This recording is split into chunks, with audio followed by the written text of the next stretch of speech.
And he's bumped. Well,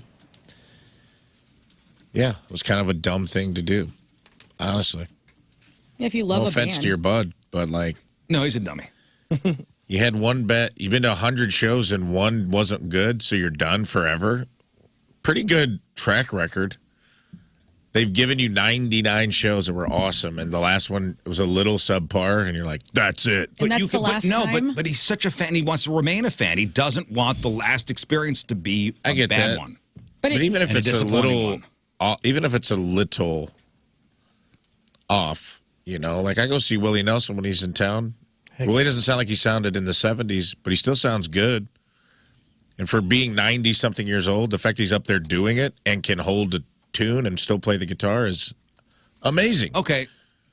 You know who's been in the news lately? Frankie Valli. Yeah, he looks like one of the animatronic puppets Frankie at Showbiz Valli, Pizza. you know, famous from, what, the 50s and 60s and, you know, yeah, one of the Jersey Boys.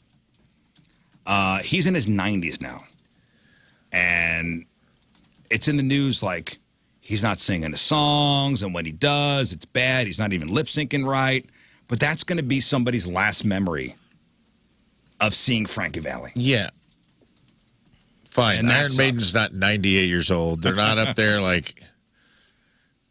They're not up there drooling all over themselves and walking off the edge of the stage. They just, you know, they're still performing. They're still doing their instruments. Well, Frankie Valli literally looks like a puppet. He looks like... Take Iron Maiden out of it. All right. And just saying it's a band that's been around for a long time, and maybe the last time you saw them, they were okay. The first time and last time I saw Chuck Berry was his last show at Blueberry Hill. And so it was god-awful. But you're breathing the same air as this rock and roll legend. I mean, to me, I'm always going to go see a band that I love, right, even if they are on the decline, because you just never know. You never know when it's the last time. But is that what you want the last memory of them to, like, oh, I saw... That won't be it, though. It'll be we get to see 'em. comprehensive part. It'll be all of it. It'll be a collection of my memories. You know, I could say I saw Van Halen, okay? Yeah. But I saw Gary Sharon Van Halen. Exactly. Ugh. I saw the David Yeah. Lee Roth reunion of Van Halen when A Different Kind of Truth came out in 2012. Not great. It was terrible. But I was watching Van freaking Halen. Everybody but Michael Anthony was in the band, you know? Like, that was incredible. Yeah, there's also something to be said for, you know, if you loved them at their best, why can't you support them? Maybe they need the money. Maybe they're out touring because they're like, hey, the record companies have effed us out of all our money. Yeah. And we're out here touring because it's the only way we have left to earn a living. I agree. And you love this band. It's giving you all this joy. You can't handle an 80% performance to help them out, to throw them some cash on the back end of their career. Like, what kind of fan is that? Yeah, unless it's like an integrity issue or something like that, like you don't like something that the band did. But when you saw Van Halen and it wasn't a full Van Halen that you understand it as, even though they've had multiple Van Halens, I kind of see it as like you're going to watch your favorite football game. I mean, your favorite football team play a preseason game. It's like, yeah, I still saw the team, but you know, it wasn't the same stakes, right? Right? It's like a preseason. I don't know if you're a Bears fan, it's a preseason Bears game. You know, you got to see some yeah, but you're still seeing pros play pretty good football. Well, you're still seeing pros play really good playing music. really bad music. Oh, easy. Hey, listen, I'm just saying, take Van Halen out of it. Take Iron Maiden out of it. All right. Give me some. Motley Crue. People love that. Oof. People know Vince Neil's going to suck. They go anyway for the party. No one ever went to see Vince Neil in the heyday to see Vince Neil. You know what I'm saying? Like you're seeing exactly. Learn's right. You're going to see the party and the mess and the rock and roll attitude. And you know what? I'll be honest with you. Not that I'm a Motley Crue guy. He's great. When I went to go see Def Leppard and Journey, yeah. You know, these bands have been around for a very long time. Right. You hear in the crowd sing most of the stuff anyway. Yeah. You're singing along. You're just there to see Joe Elliott. At this point, it's a sing-along. In his sequin sweatpants. At this point with Motley Crue, you're hoping it's one of those newsworthy Vince Neil moments that's so bad. Say, I was there. Yeah, I was there. I was there. I know, it's just something to think about. Okay. And he regrets not going to the show. 100%. Well, he should go. It's over. Travel. It's over. It's in the past. Go where they're Traveling. playing next. You love them so much. Traveling. Nobody's traveling. All right, well, then shut up. It's like, what are we talking about right now? It's like, okay, sucks to be you. I do understand that, though, because there's some bands that I was like diehard fan of, and I saw them on the I wouldn't even say later years. And it was so bad that I was just like, damn, dude, I wish I would have not seen that. Because I can't listen to them the same now. That does not happen to me. I mean, that's Van Halen. I'd never seen them. Saw it. Was like, whoa, this is total trash. Exactly But that's Eddie Van Halen. But this was a different. This is a different thing. This is like a hardcore band. Like, is it okay? I'm gonna say it. The band was called Downset, and the records were so freaking good, dude. This is like late '90s rapcore West Coast. Like, it was just a vibe, spearheading dude. it too. Yeah, and it just ripped. And I didn't get to see them. Yeah. And they broke up.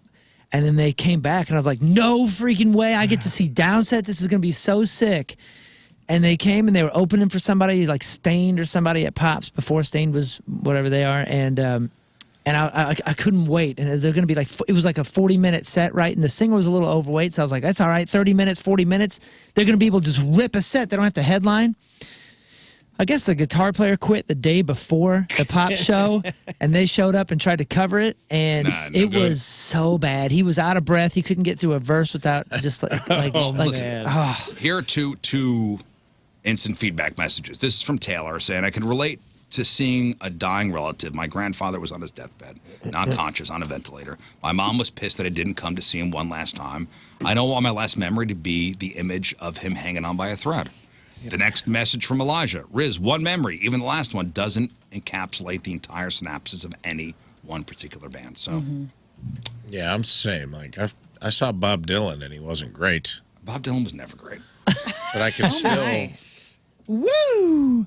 Shots fired. I actually am on. I don't like Bob Dylan either. So Thanks. Does that mean that he's not great? I appreciate Bob Dylan. He does not appreciate Bob Dylan. I do not want to see Bob Dylan in concert. Ever. But do you think he's a good Bob songwriter? Dylan in I concert. love Jacob Dylan more than I loved Bob Dylan. Do you think Bob Dylan's a good songwriter? Maybe a cut to my ego. I don't You know. really hate Bob Dylan, then. I like the Traveling I Wild. hate his face. You really hate Bob. If Jacob Dylan's your favorite Dylan, you really hate Bob Dylan. You don't want to see Bob Dylan? Dylan from 90210 is my favorite Yeah. Dylan. Okay, let's just get that straight. Rizz doesn't want to see Bob Dylan in the music landscape. Yeah. He I love wishes Jimi he could Hendrix face. doing Bob Dylan. Yeah.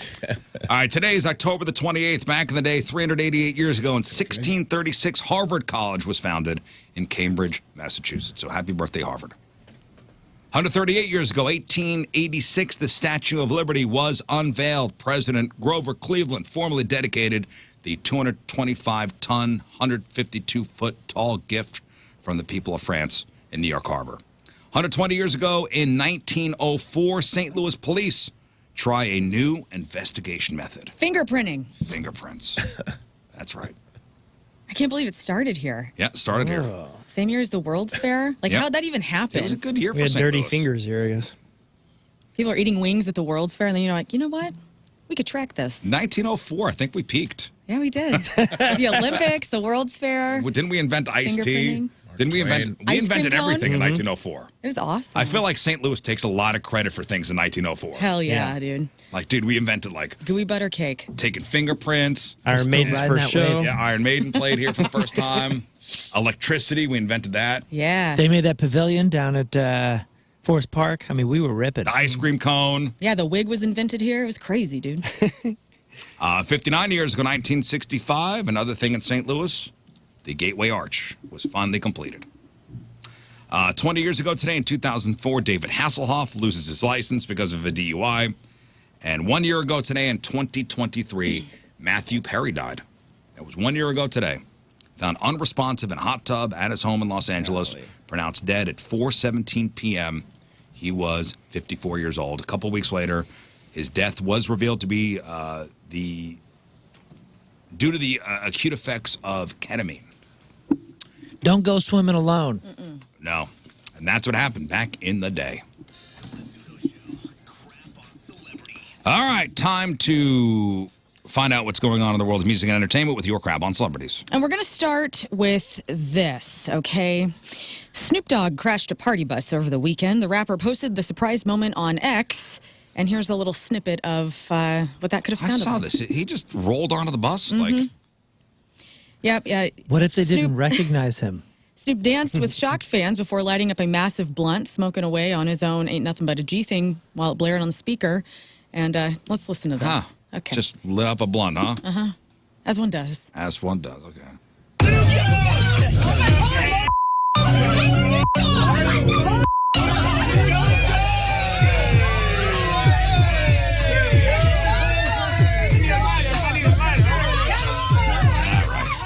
Get off the bus, Snoop. He says, to ever party bus I just crashed. Hope y'all enjoyed. Thumbs up 100%. Hey, do you remember that point in your life when it was enjoyable to be on a bus full of screaming people?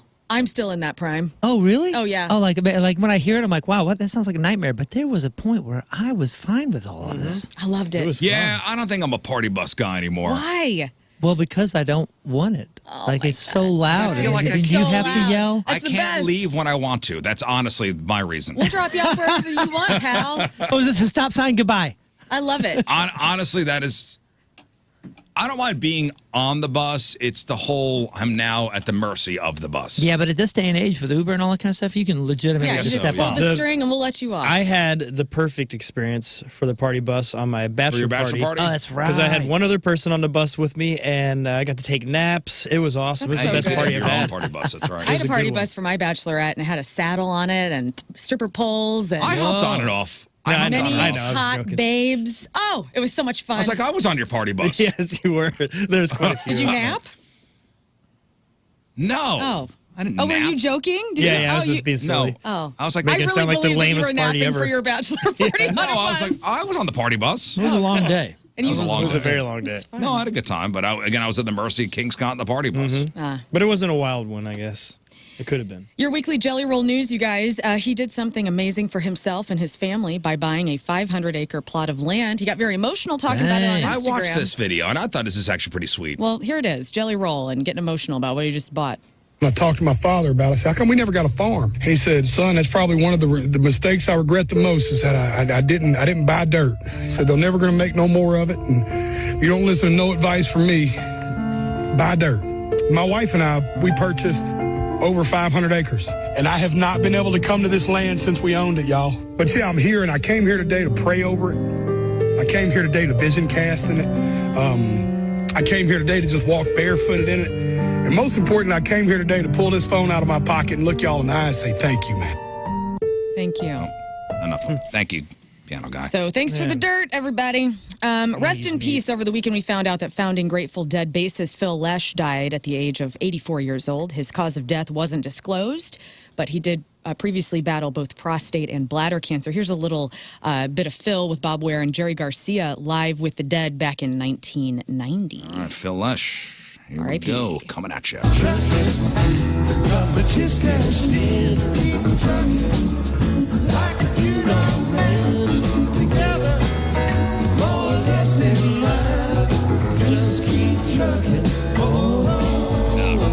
Phil Lesh was the longest surviving member of the Dead, passed only 2 days behind the band being named as the Music Cares Person of the Year. And then coming up in January, they're going to be honored with a little benefit. So the Dead will live on, even though Phil Do Lesh you is think gone. most people can name a Grateful Dead song? Yeah. Truckin's probably the one. Casey Jones. What is the other one? Touch of Grey? Most Touch of people. Grey. You say most people Yeah. on Shakedown the Street. planet? On the, well, No. I mean, Okay. in the U.S. No, I don't think so. no. Yeah, you're right. Most people cannot. Most people know of the Grateful Dead. Honestly, they probably own a shirt. This day and age, just think about how music is consumed. I bet you a lot of the most popular artists, the majority of Americans couldn't name a song. It's Friend of the Devil. It's not them. how it works anymore. I don't know. I'm not a big Dead OG. head. But, you know, the I know Grateful Counting Dead is Crows part did it, of but- the, you know, American zeitgeist, has been for a long time. People know of the Grateful Dead. They know the Dancing Bears. They know the tie-dye shirts. They know Jerry Garcia. They enjoy Cherry Garcia. Of course, and that will continue. But, hey, name a Grateful Dead song. Couldn't do it. I'm willing to bet you in the next decade or so, like young people, I mean, like, 10-year-olds, 15-year-olds, teenagers and stuff, will see the Grateful Dead bears and all that kind of stuff and not have any idea that it's connected to music in some way. With the ice cream crap and the bears and all that kind of stuff, and just like the skull logo with the tie dye, Yeah. it's just going to become like a Target thing. It already is. There already is a target. But it's so much, in fact, that people won't even know the origins. But the cool ones will look it up and find out, and there'll be like an underground Dead scene still, I bet. I don't know. In TV, rumors are swirling about Jamie Foxx allegedly accusing Diddy of being responsible for his mysterious illness last year. Several people who attended the filming of Foxx's Netflix stand-up special claim that Jamie blamed Diddy for his extended hospital stay. Producer Choke No Joke with the Hype Plus What? podcast dishes on Jamie Foxx revealing to a crowd that Diddy almost took him out. Let's listen to this. This is Choke, No Joke. Okay, Choke, No Joke. I am very cool that I know. Jamie has a special coming out on Netflix called What Had Really Happened Was, and I went to the taping of it. Jamie Foxx states in the special that Diddy was responsible for what happened to him, and he is the one that called the FBI on him. So it's got to be a joke, though, right? I don't think he was joking. Huh. So meanwhile, another attendee told TMZ that Fox was clearly joking in his statement about Diddy and says that if Diddy was responsible, I'd be dead. So who the hell knows? The Netflix special does not have a release date, but look forward to it.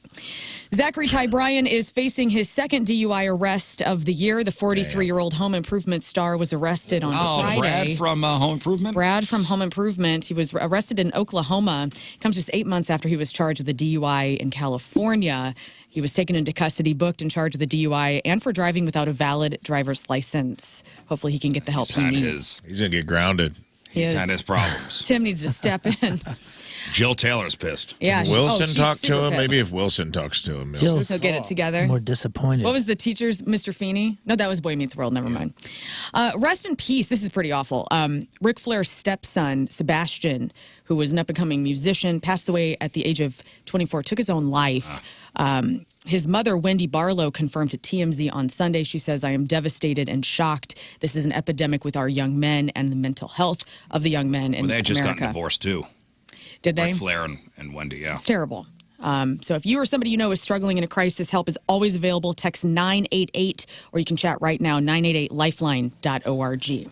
Moving into movie news, Venom: The Last Dance won the weekend box office, taking in $51 million. The third and final movie of the Venom trilogy fell short of the first two films on opening weekend. The first Venom made $80 million, and the second took in $90 million. So at $51 million, it is third in place there. Smile 2, The Conclave, A Wild Robot, and We Live in Time round out this week's top 5 movies. What are the big, the movies coming out? What are the new movies on the way? Wicked's coming out. Gladiator. Gladiator 2. Everybody's excited about that. That one's going to be huge. That new Tom Hanks movie's coming out. Oh, where he's CGI'd back to being young. What's The one where it's just one scene, so the movie takes place in one, the house, Shot? the living room. Oh, one location, not one scene. neat. Yo, Venom. Right, so it's just one still camera shot. That's the way they. Well, I don't know. The way the commercial looked, it looked as if they're going to go through eras of things that took place in this singular living room in someone's home. But I think it's just a static shot. Maybe. Hey, Venom. Critics, 37%. Sounds good. Audience, 80%. Really? Your son didn't like it, right? No, he hated it. Hated it. Yeah, he's like, it sucked. I saw an interview with Denzel and the dude who's the new Gladiator guy. I don't know his name. Paul, is it Paul Mescal? Mescal? Yeah. Not Pedro. Paul. Yeah. Okay. And Denzel was hyping it up. He's like, this guy brought it. And he goes, when Russell did the first one, Russell brought it. And I'm telling you, I'm a pretty good actor. This guy brought it. That's the same weekend as Wicked. Gladiator 2 comes out the same weekend as Wicked. Denzel's hyping this dude up. We'll see. Yeah. Let's see if it can beat Armor. That's the new Stallone flick. Oh, wow. Yeah, Is see if that you can going do that. straight to Netflix? Or? Nope, Oh, opens the okay. same weekend. A red one with The Rock and Chris Evans comes out on the 15th. That's a holiday one, isn't it? Yeah. Oh, man. Hey, Venom did better than Joker 2 That's good. as far as critics go. Huh. Dude, Better musical. By the way, Joker, the audience is down to 32%. So bad. Good Hey, job. everybody loves a good ghost story around this time of the year, especially film set ghost stories. You know, there's all sorts of legend and lore of movies having weird things happen, like The Exorcist and whatnot. Finn Wolfhard, who plays Richie in the remake of It, says that he and his castmates, they saw something kind of strange while they were filming the movies, especially the first one. So they were filming an abandoned mansion in Toronto, and so all the kids, they went exploring. In a room at the top floor of this mansion that they were filming in, there was a man all in black, quote, doing some electrician work. And they didn't think anything of it until later they found out that nobody knew who the guy was, and they never saw this guy again. He says it could have been somebody just messing around, but it was pretty scary. Wild. Tis the season for that kind of stuff. I know, I'm into it. Timothy Chalamet crashed the Timothy Chalamet lookalike contest yesterday before police shut down the event. It happened in New York City's Washington Square Park. Everybody who looks like Timothy Chalamet showed up looking like Timothy Chalamet, trying to win $50 in this costume character contest. And People Magazine reports hundreds of people gathered. They all looked like him. The guy who dressed up as him as Willy Wonka was the winner of the $50. And then the actor showed up. People were really excited. Couldn't really tell who it was because they all looked very much alike. Yeah, they all looked like. That's awesome. And then they didn't get a permit for the event, so authorities had to shut it down. So awesome. You guys know the story? I don't know if it's an urban legend or not, but Dolly Parton entered a Dolly Parton lookalike Yes, I contest love and that one. lost. Lost, yeah. That's great. I don't know if that's an urban legend or it's. I almost don't want to look it up. Yeah, I want to believe that that's You wanna true. believe? I want to believe. I'm going to keep it that way. Don't tell me. A well-known Nintendo news leaker, as we all know, PH Brazil, claims that the company's Switch 2 is going to be revealed today or tomorrow. So another reliable Nintendo leaker has changed the profile image to the eyes emoji and this header of the Nintendo alarm clock. And so if you're excited about the Switch coming out, Switch 2 might happen today or tomorrow. And finally, everybody's first video game that we loved was Oregon Trail, and it's being turned into a movie. Sources tell The Hollywood Reporter that the movie's going to feature a couple original musical numbers in the vein of Barbie, and that Dysentery will be the main Heck yes. focus of course. Oregon Trail, coming to theaters You soon. broke an axle. That is the number one enemy. It is, as we Dysentery. know. Dysentery and Oregon Trail, yeah. Yeah, what a villain. It's crazy, dude. What a villain. And that is your crap on celebrities. Celebrities celebrating a birthday today. Nolan Gould, that's Luke from Modern Family, is 26. Frank Ocean is 37. Matt Smith, that's Daemon Targaryen from House of Dragon. You may know him as Prince Philip on the first 2 seasons of The Crown. He's 42. Justin Guarini, who's that? Oh, that's Kelly Clarkson from Kelly to Justin. Right. He was the original American Idol runner-up. He's 46. Gwendolyn Christie, that's Brienne of Tarth from Game of Thrones and Captain Phasma in the new Star Wars movies. She is 46. Joaquin Phoenix is 50. Brad Paisley, 52. Ben Harper, 55. Julia Roberts turns 57. Andy Richter is 58. Jamie Gertz, she's 59. Daphne Zuniga, that's Joe Reynolds in Melrose Place. Also, that's Princess Vespa in Spaceballs. Oh. She's 62. Bill Gates is 69. Annie Potts from Designing Women in the Toy Story movies and Janine in Ghostbusters. Annie Potts is 72. Caitlyn Jenner is 75. And Dennis Franz, famous NYPD Blue, but it says, is 80 years old. Oh, that was Sipowicz, right? And NYPD Blue. You got me. All right, today's porno birthday, which is being brought to you by Patricia's, where fun and fantasy meet, is Ashlyn Taylor. And today's birthday girl has been in 306 fine films, including Accidentally Lesbian 1, The After School Slut Club 2, Bimbo versus Bimbo. She was in a movie called The CEO's Foot Bitch, Family Ties and Little White Lies, The Pervy Therapist, When the Wife Plays Five, and who can forget a role in 2023's The Wedgie Pain Slut. Oh. Wow. Ashlyn Taylor is 31 years old. That's your porno birthday. Those are your crappy birthdays, and that was your crap on celebrities. All right, we'll take a break. We'll come back with your sexy time fun facts. Don't trust your hookup. There are now digital condoms and sexual NDAs. Huh. Yeah. You only have how many minutes to impress somebody on a first date, and what's your pettiest reason for not dating somebody? Okay. All that and more. Sex Time Fun Facts next. It is 7:53. It is Monday. Traffic and weather. Moon coming at you. Traffic is brought to you by Golden Oak Lending. Do you need extra cash? Golden Oak Lending can convert your home's equity into cash in as little as 14 days. Let Golden Oak Lending cure your blues. We have delays and a left lane block due to a crash 70 eastbound at Riverview. Your point forecast partly cloudy, high of 78. Right now it's 53 at the Point Studio.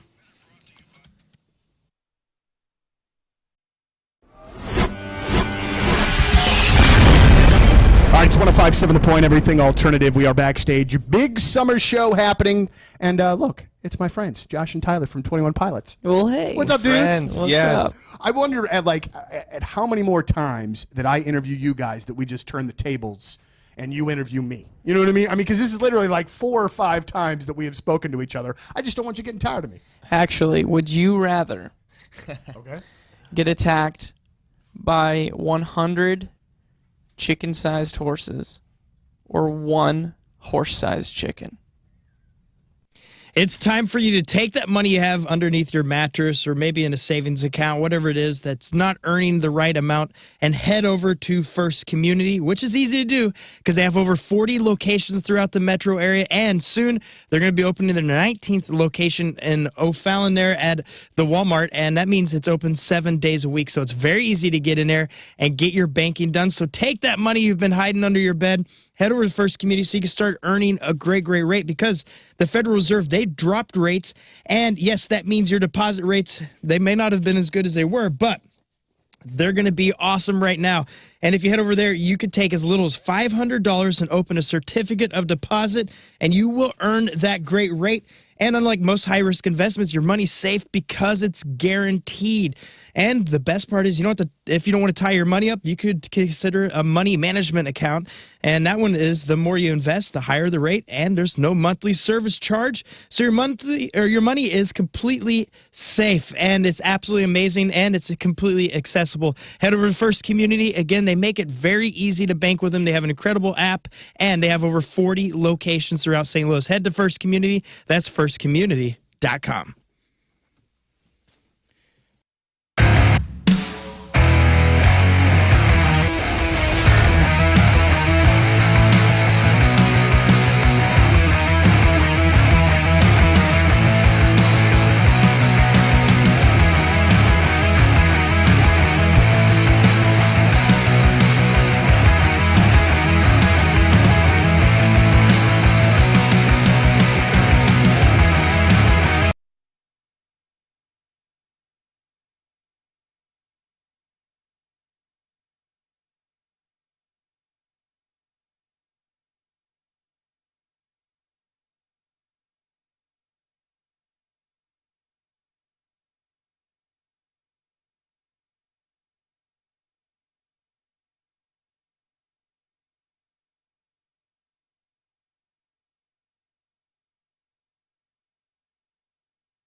There's a big tour, big show coming to St. Louis, April the 1st over at the Chaffetz Arena. And I am very stoked for the very first time to be chatting with Co Wetzel. Co, you'll be at Chaffetz. It is the Road to El Paso Tour Part 1. And we're playing the song Creeps. And it's really nice to meet you, Co. Hey, man, I appreciate you having us on. Thank you for jamming the music, dude. Now, no problem at all. And we got a lot to get to here. But I, as somebody that's kind of new to you and what you do, what was the first music vasectomy done at South County Urological on Friday? You would be back to work today. That's how they do it. They do the vasectomies at South County Urological on Fridays. This way you rest over the weekend, no heavy lifting, kick back, ice yourself down, watch some football, and be ready for work on Monday. South County Urological, 314-843-8000. Hundreds of RizzShow listeners have gotten their vasectomies over there. Including myself. I did mine on the air just to show you guys it wasn't that big of a deal. The plan was, so my wife and I, the family planning thing, we're going to have 2 kids. And the girl, she came in 2011. And a couple weeks later, I was in the office at South County Urological getting my vasectomy done. It was a really quick procedure. They even have the laughing gas, the nitrous oxide, if you need it, take the edge off. I didn't. But it was quick. My insurance covered it. Again, you get it on Friday, you're back to work on Monday. How painful is recovery? Not bad. Minor swelling, discomfort for about a week. Sex life not affected at all. That's the biggest question guys have. Book your consultation appointment with Dr. Watma. 314-843-8000, southcountyurological.com.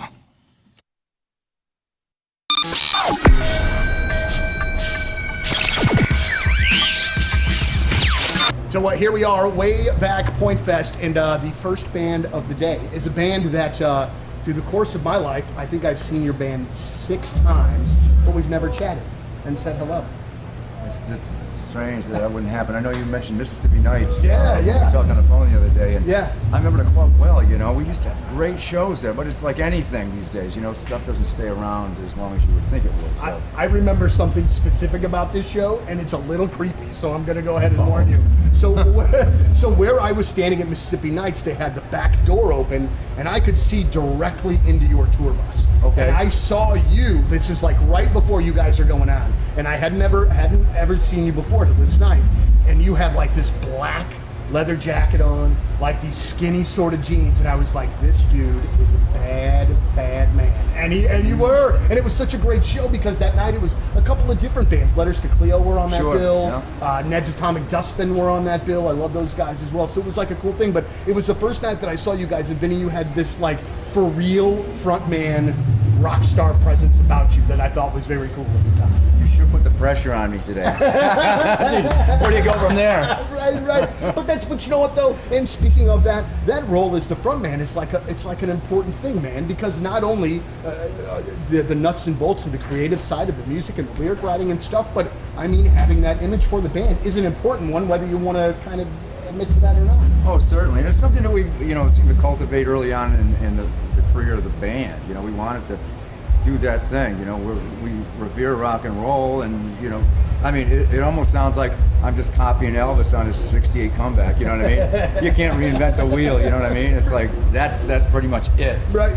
I think it's also funny too when you guys say, "Hey, I'm just ripping Elvis. That's all I'm doing." Or you know what I mean? Like when you have another artist that come by, like, "Yeah, well, I'm not that cool. I just got it from this guy." I think it's funny when you guys are the first ones to admit that. I mean, it's like that's the gold standard, man. Yeah. You look all the way back, even to the Ed Sullivan years. There's reruns on TV these days all over the place, and you look at that and you're reminded of how cool it was. And to me, like I go, it doesn't get much better than that, and that's why he influenced just generations and generations of. Express, once you buy tires from R&R Tire Express and you experience that experience, you'll never buy tires the same again. This October, R&R Tire Express is inviting you to Pink Up for Breast Cancer Awareness Month. And if you donate $1 or more at your neighborhood R&R, and they got 4 area locations, you receive a free gift. Plus, you help make a difference right here in the community because they're donating all the proceeds locally, right here. And guess what? Yeah, they got pink tires. I'm just kidding. They do not have pink tires, but they do have so many different choices for you to make sure that you are staying safe on the road, that you got the tires that you need and the wheels that you want. And in exchange for your support, R&R is also offering free tire inspections the entire month long. See, I'm telling you, you will never buy tires the old way again. You'll just stick with R&R Tire Express. The experience is so very cool. If you need new tires, just use the code PINK when you go to rnrtires.com/RNR Midwest. Use the code PINK and you get started for just $20 on any in-stock tire set. You can request a quick quote right there online, or just stop by any of the 4 area locations and pick up that free gift. No credit, no problem. Everybody's approved. What are you waiting for? Go donate $1 and get your free gift. Plus, just make sure you're safe. Free tire inspections at R&R Tire Express during Breast Cancer Awareness Month. Pink Up with R&R this October. Everybody needs a little R&R. rnrtires.com/RNR Midwest.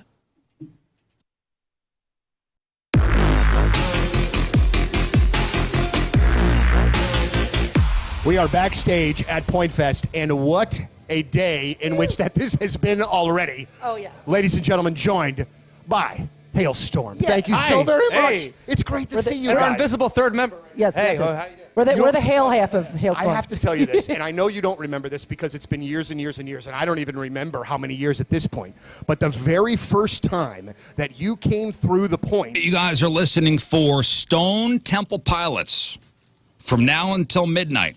If you hear a Stone Temple Pilots song, take out your cell phone, open up the 105.7 The Point mobile app. My face will be on there. Punch my face, and you have a chance to win $1,000. And you have a chance to co-host this morning show. So face the music, listening for Stone Temple Pilots today. Tomorrow, another artist. We'll let you know around 7 o'clock tomorrow what that is. All right, let's do this.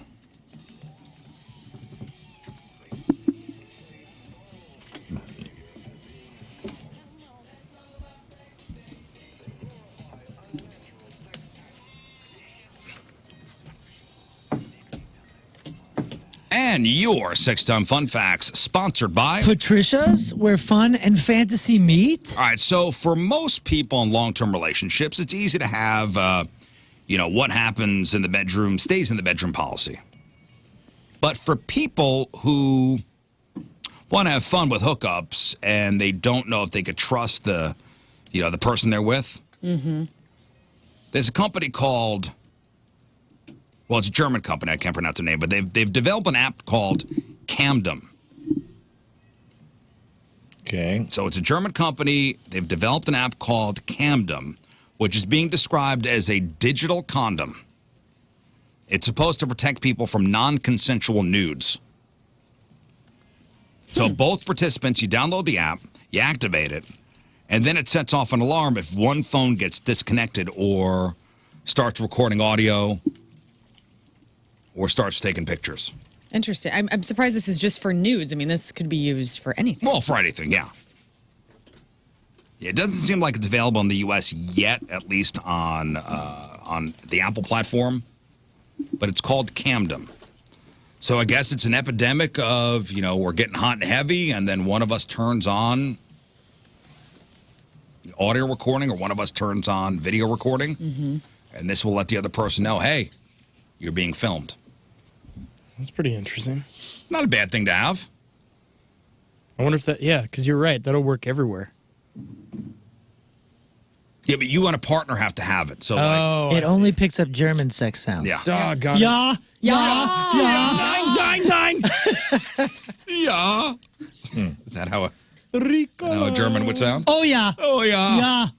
No, so Scott, if we're going at it, Yeah. we'd both have, the app, and we'd both open up the app. Okay. So it's pretty effective. So, yes. Camdom. Camdom. All right. So, like, Well, good luck with that Like one. a condom. Like condom. But Camdom. Camdom. Camdom. Das Tough to Condom. say. well, not if you're German. Condom. See? It's actually much easier. that way. Condom. Muy gut. Sounds good. All right, so apparently we're naked and we're ashamed. A whopping 95% of sex havers, that's right, I said sex havers, they took a survey, and they admitted to at least being somewhat kinky. But more than 60% said they were too embarrassed or worried to share their dirty desires with their partner. That's kind of sad. It is. So 95% say, yeah, I'm into some stuff, but 60% of those people are afraid to talk to their partner about it. Now, the findings found that 51% of the respondents quizzed confessed to being afraid the other half would react badly. They were afraid they would react badly if they knew the truth about what they're into. Not only that, but almost 20% of those people said they couldn't trust who they're with to not tell other people. See, that's a bummer. Yeah. But I feel like sexual intimacy grows as you get with your person, and that's kind of how you know. I mean, You're more comfortable with that person and Right. and willing to, divulge and experiment and not expect that person to tell everybody. for sure. In fact, 37% of people said they would happily sign a non-disclosure agreement before beginning a new relationship. PDA, NDA. A PDA, NDA. Yeah. Yeah. Something that would assure their secrets stay behind closed doors. I do think about this with people who are out there dating, like public figures.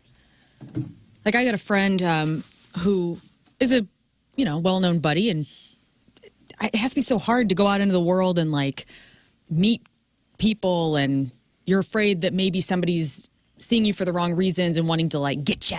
Well, there are a lot of instances where you look on social media and it's, oh my God, look who I just slept with. I know. And there's a It sucks. There's a selfie of you lying in bed with a celebrity next to you. That's why they're all on Raya. Mm-hmm. Everybody's got skin in the game. Raya's what? That's the Celeb Tinder. app. Like Cardinal players are on Raya. Oh, okay. Yeah, you need to be. You have to be approved. You need to be approved to get on there. I know a buddy that met somebody on that app and said it was good. Now, they were tendering too. Yeah. But, I guess that was for more of the somebody to, Hook up with. There are It would be strange. I knew a girl who dated, what's his name? Played Ari and Jeremy Piven. Oh, Jeremy Piven, yeah.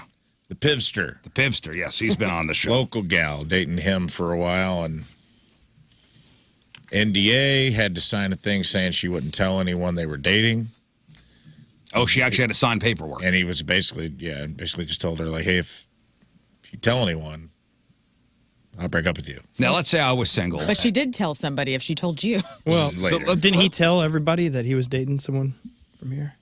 No, I think we figured it out when we saw him at the Botanical Garden. That's Yeah. what it was. He Yeah. walked us through. I go, yes. Jeremy Piven. Okay. Yeah. So there was something going on with, I just think that would be weird, too, to be like, she wasn't allowed to share anything on her social media. Like, it wasn't necessarily an NDA that she couldn't ever say she dated him. It was like, It was just some specifics. there was right? very specific Well, rules. he's trying to protect himself. Maybe he's been burned in the past. It's possible. And he's just an example. I'm sure this is not out of the ordinary. And, I'm not, a like, lot of these thinking- celebrities need to cover their asses. Mm-hmm. I understand. I get it. Now, let's say Scott Rizzuto is single. And Scott Rizzuto is out there playing the field. Right. And he meets a girl at Hot Shots. And Oh, he Lord. takes her back. And he's like, sign this. And she goes, boy, you think a lot of yourself, don't Right. you? I know. So awkward. She's like, get the hell out of here. Get the hell out of here. She's like, you signed this, so no one knows I slept with Yeah. you. Yeah, right. You can't tell anyone you slept with me. I don't even What's the other way around? She slides an NDA your way and was like, I don't want Don't nobody talk to know about about this do on the it. show. it, Yeah. but you can't tell anybody about it. Yeah. Like, this is kind of embarrassing. Can't Like, oh, imagine. man. I can't imagine ever going, hey, Hey. listen, before we consummate this, just sign this. Give me that I got a thing. notary out in the. I'm not Yeah, I got a signing- I'm not lawyer and signing notary. anything. They're right out there. Yeah, that would be so awkward. It'd be weird. I'd She's feel like like, such oh, trash. are you taking me to your bedroom? She's like, actually, it's my office. This is my attorney, Harvey Finkelstein. And well, I can imagine, like, when you sign like a mortgage on a house, they have like the little tabs that go sign here, sign Yeah, here, it's got the sign little here. yellow. Initial here. All right, now, do you want your copy, physical copy, or going to send it to your email? Just Okay. email me. Let's do it. Let's just get down to this. No, these days, dude, you'd have it on your phone. You just turn it like this, like, here you go. Yeah, Use your we phone did to just sign. You could put a little tip thing on there, too. I don't know. So 1 in 3 adults said they would sign a sex NDA to keep things a secret. Now, mind you, if I all of a sudden went to my wife and I said, back to the 51% of the people confess to being afraid their other half would react badly to a certain kink. If I went to my wife now, and we've been together for a long, long time, 25 years, and I all of a sudden, said, hey, I've been into this thing I haven't told you, this wild, I want to be tied up. Here's a chicken suit. All right. Oh, man. You put this chicken suit on, I want you to tie me up, Right. and I'm Ask going to me be who's the colonel now. and I'm going to be Colonel Sanders, and it's going to be a role reversal thing where the chicken has control. Yeah. I want you to dredge me in this flour. You're the colonel, babe. What would she say? I'm Hell gonna outta mash here. those potatoes. I'm going to mash those What would she potatoes. say? She'd be freaked out. I would think it would be more of a trust issue. If after 25 years somebody came up to me and said, hey, listen, I'm into this. My first question is, how long have you been into this? And what if you didn't know? Maybe it's new. That's Well, okay. Yeah, if it's new, fine. Yeah. But This if is new. I say how long have you been in this, and you're like, oh, since I was young, like, what? Yeah. What of the last 25 years made you not trust me? But now you can say this now. You know what I mean? That would be the only issue I would have is go, why weren't you honest about this Well- earlier? Tell me about this. I think Why are you telling us vulnerability this now? on any level, like I get what you're saying, but like also, I mean, I think people are like ashamed sometimes of like their sexual kink, even if it's completely normal and whatever. Like that's like the one thing you're like going into a depth of yourself that's like, oh no, what are you going to think about me if I say this? That's what I'm saying with time, like in a relationship, like maybe it'll come out. Like Rafe and I, we recorded a special episode of the Number 2 show that's coming out on Thursday of this week. Tomorrow. And there was a caller who had kind of a question about this. And Yeah, we tackled a lot of these. It's going to be a good episode. And you were really great on it. We tackled a lot of really tough questions in this category. I get a lot of these on the Number 2 show. yeah, and it's like people are just ashamed and like 25 years is a long time, but I'm saying like maybe if you haven't had your kink talk in your relationship and maybe you're like 3 years in, I don't know, maybe it's time to have it. But it might take time. But if if you're 3 years into a marriage, you probably have already had it. So if somebody's coming 10 years later and telling you it, that means they didn't tell you when you asked about it and you presumed they were being fully honest. I'm just not, I don't know, man. I think if you're married, especially after a few years of married, wouldn't you want to share this stuff just because of the transparency and the honesty thing? Tim and I will be 10 years married this Friday. And we've continued to like have these conversations. And maybe it's ever evolving and whatnot. Yeah. But yeah, I mean, I feel like it takes time to be really honest about what is your like. You want to borrow turn Scott's on? chicken costume? I do. I would like it. Yeah. Don't worry, I'm already having one mailed to your home. As a gift from the show. It just says awesome. to Tim Elwell, you're welcome. I found it pretty easy to talk to my wife about that. It said my kink is dressing up like a missionary, so it was kind of easy. I don't know, it wasn't too bad. Back to the. Oh, go ahead. Go ahead. No. I'm going to go back to the NDA. You go. I think you run into a problem too, probably in marriages and long-term relationships, where if you sit on it too long, you run into the thing of like, you think your person idealizes you in a certain way, or sees you in a light, or you fall into a role in the relationship where you're like, for me to tell you now is a risk. That's a what I risk mean. you seeing me in a different light. What am I not giving you that you've gone down to?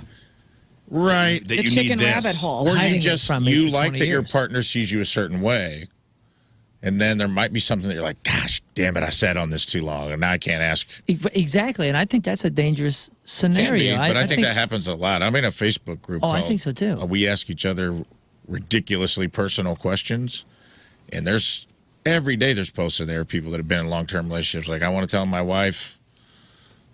A lot of people like want to see their partner sleep with other people and all kinds of crazy stuff, and it's like they're like, how do I ask for this? And everyone's like, because I've been there all the time, and I'm like, does no one talk to their partner? Right. Do we just live in a world where no one's That's what- talking? that's It's what I'm like saying. it's a crazy amount of people in this group that are just like don't have these sexual conversations with their partner. They just don't have them. Okay, so do you remember the story? This is back in 2016, where the guy that ran that university, Jerry Falwell's kid, Yeah. that the wife was having sex with a pool boy, and he was watching.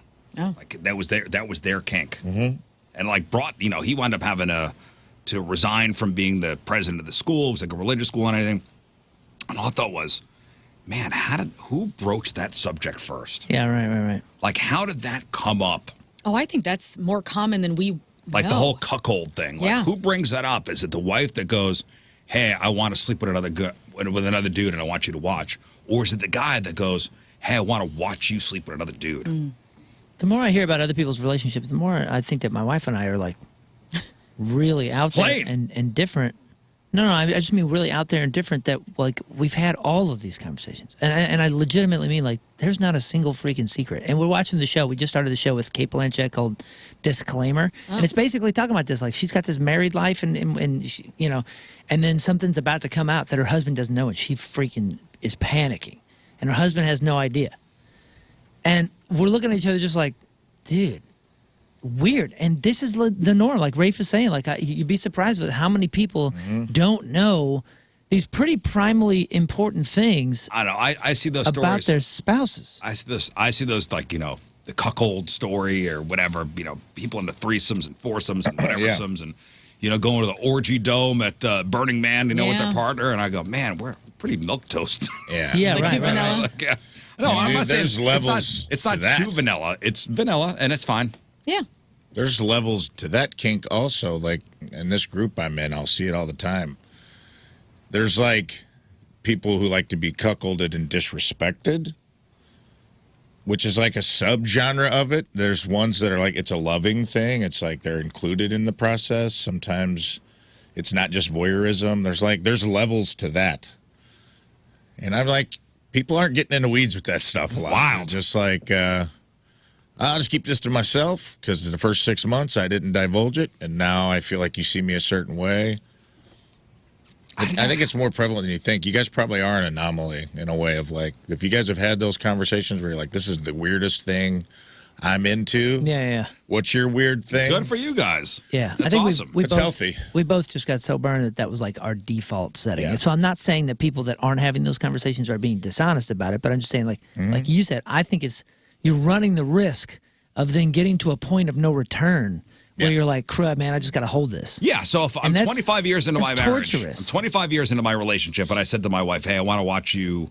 I've always been into wanting to watch you sleep with another dude. She'd be pretty taken aback. Taken aback, plus like you went 25 She'd be years. like, I've actually made a list. I'm prepared. I'm glad you finally Kate brought this Scott's up. at the top? What? All right, I'll ask him. Number one sexual being on earth. Man, and I bet you some of those NDAs that you were talking about, back to the NDA thing, like some celebrities, maybe they have like a weird kink or something, they might get into it, and that's what's a part of the NDA. Sure. Yeah, to 50 me- Shades of Grey. In a regular relationship, when you're not a celebrity or you don't feel like you have that kind of. I think a lot of times people are, it's sad, but I think like you don't trust your partner would want your happiness in that way. Do you know what I mean? Like there's not a full trust thing of like, hey, this may not be my thing, but let's figure it out. Like if I'm with somebody and I would want them to be able to be honest with me and be like, hey, even if it's that, if it's like, hey, I want to get banged out and I want you to sit in the corner and watch. And I'd be like, okay, let's see. How do I feel about this? If we can't work that out, can we get you close enough that you feel like you're like maybe we can put something on Like in the a doll. background? Yeah, something, There's a right? big doll or a mannequin. We take home. Jeff's cardboard Yeah, cutout. we'll put on the Joe Rogan podcast, so it sounds like Joe Rogan's in the room. Yeah, maybe that's what I'm saying. Like, I would Sexy talk. if I love somebody, I want them to be happy. You know what I mean? Like if it's long term, we're in it for the long haul, and it's something that I'm like, you feel like this is missing in your life. Yeah. If it's a deal breaker, and it could be, can we find a workaround? And if we can't, at least you know about it. Yeah, at least you're honest Yeah, about it. you'd think that holding that torturous secret is something that's going to I keep would never you from want being someone to happy. feel like they can't tell me. Yeah, exactly. And I would never feel like they wouldn't trust me that I love them enough to try to fulfill that desire. And also, figure it out. it's sad to think like your partner would shame you about it, like your honesty. Yeah. That's probably why they're not.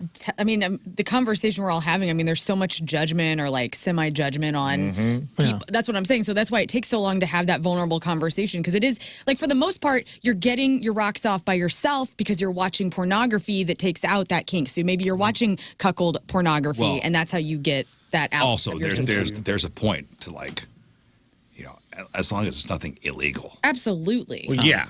Yeah, those They people go are without not saying. even in Oh, this that's conversation. not- Like okay. that's That- disgusting and Scott. awful. And by the way, back to the NDA thing. Back when we were younger and playing the field, there was no social media really, and there Right. was no cameras on the phones, and you didn't have. The worst that can happen is you have a bad experience with somebody and they pick up the phone and they call a girlfriend or call a boyfriend. Now it could be the second later it's up on They Facebook. They and tell it's- some dramatic story about how it went last night. right, and that's ruined people's lives. Yeah.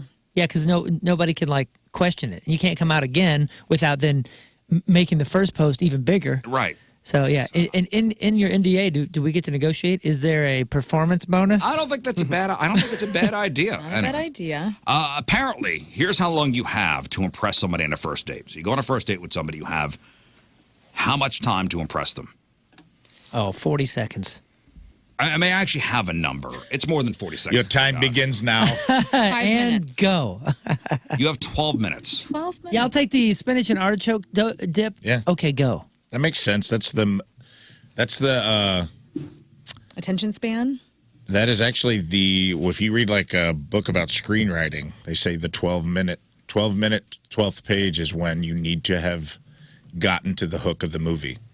So that makes total sense then. So that makes sense. It's like by the people's attention span, like by the 12th minute of a film, usually like whatever the inciting incident of the film is going to be needs to have happened. I will give you the benefit of the doubt for the first 12 minutes. Yep. And then by the 12th minute, you better have your stuff together. Yeah. Interesting. You better have it together. Yeah, so fortunately, the survey also came up with 5 things you should and shouldn't do to make that impression better. So here are the 5 things you should do to make a good first impression at the beginning of a first date. Okay. First off, smile, make eye contact, have fresh breath, have a good tone of voice, and dress nicely. Okay. The 5 things you shouldn't do: Oh, some really smell bad, big mind blowers. There. smell bad, have bad breath, curse, look like a slob, and frown. Pretty obvious. Yeah. Man, I had a couple people hit me with the halitosis at the Halloween party. No, no. Oh, no. Hallow. I'd forgotten until you just said that. Gross breathatosis. It's the only thing that bums me out about Secrets. it's the only thing that bums me out about hanging out after shows sometimes because like I'm dry mouth from singing for 3 hours. There's no way I'm not train smoking you out, bro. It's not going to be attractive if the first time meeting me is I'm a sweaty mess. I smell like fish, and I just got off stage. Yeah. I'm sweating. I'm exhausted, and I've had dry mouth for 3 hours. Have you ever dumped somebody or not dated them because of something like really petty? Like almost like an episode of Seinfeld. Yeah, Like, man. Jerry would not date somebody for very petty reasons. But I was trying to think of, because there was a Reddit thread about this. Like, what's the pettiest thing you've not dated somebody for? We have a friend. He's married now, but he dated the most beautiful women ever. And then every time you meet him, you're like, oh, here it goes. We're going to meet her, and she's going to be a total idiot or obnoxious. No, they were always perfect. And you're like, and then you would find out that he broke up with him. And I was like, dude, he's got to be Seinfeld. He's doing the Seinfeld. So he's got thing. a petty reason. He has to. He's thinking he's He has coming up to. with something. Well, maybe some of this stuff will kind of jog a memory, because I can't think of anything. I was just happy that a girl would give me attention. Yeah, right. And I was trying not to give somebody a petty reason to dump me. I have one that I can think of right now. Go ahead. And it was one kind of date hangout thing, and we were just meeting up for a little bit, and she's kind of had a smell. It was weird. It was like a dirty smell or something. I don't know what it was. It was just gross, so that was it. It was like... Like she smelled musty? Just didn't have chemistry. Like, it's not that you smell bad. It's just like you smell bad to me. I guess that's what it was. Yeah, the pheromones. Well, here are some reasons that people said were petty on this Reddit thread. Somebody said she was perfect, except she would snap her fingers whenever somebody said something she liked. So every conversation was peppered with snaps. Yes, That's queen. kind of fun. That's complimentary. So, Yes, queen. so she loves being around you. That's a silent clap. One chick said a guy did his Beavis impression from Beavis and Butthead. Yeah?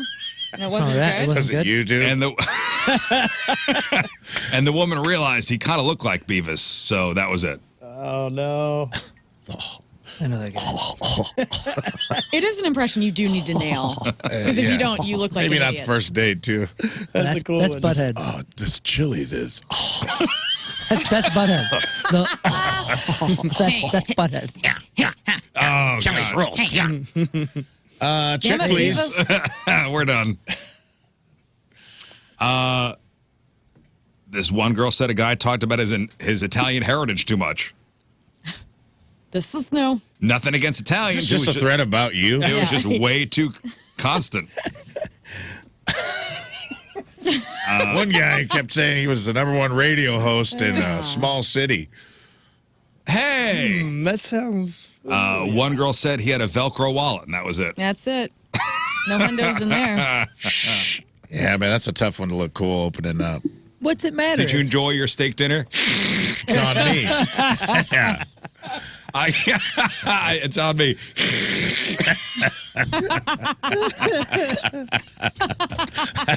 I actually kind of see your point. This one.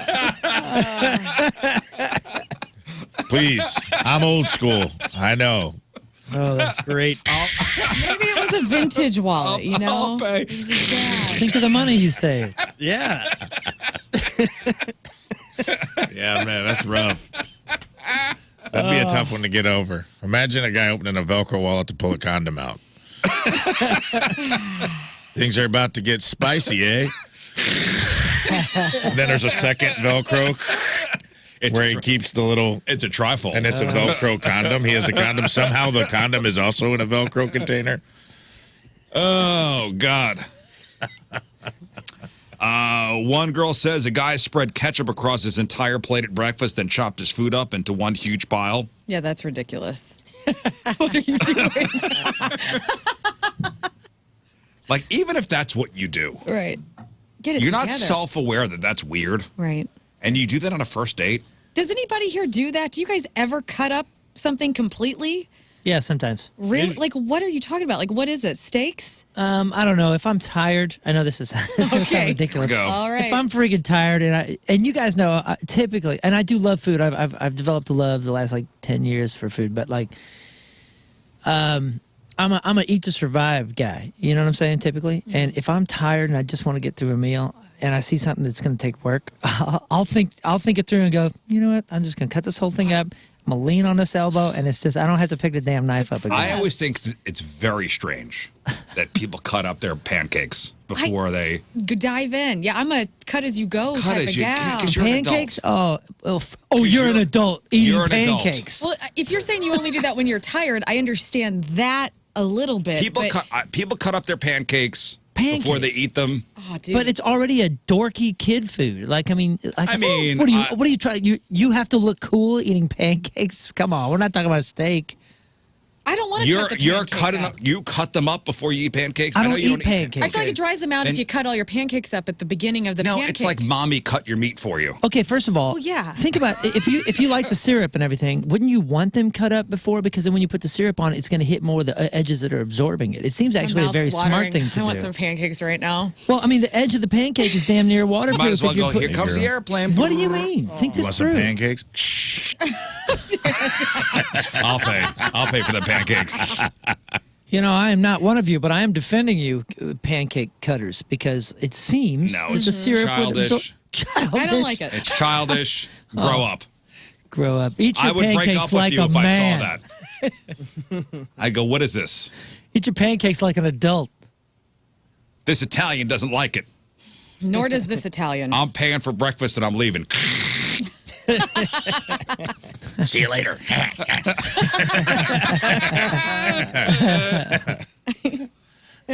Somebody broke up with somebody because they asked how they were doing and they said #blessed. Oh, get out of here. Right on, man. Yep. I'm too blessed to be stressed. The person didn't use turn signals. Quote, if you can't communicate on the road, you can't communicate in real life. Or in the sack. Breaking up. A guy clapped at the end of a movie, and his date felt like they had to clap too. Relationship over. That one is awesome. That seems like something you would break up with somebody over. Let me see here. Guy said his favorite color was purple. I think enough. purple's dumb. Yo, purple's Break it the up. best Purple's a color. great color. Yeah, man, that's the color of royalty.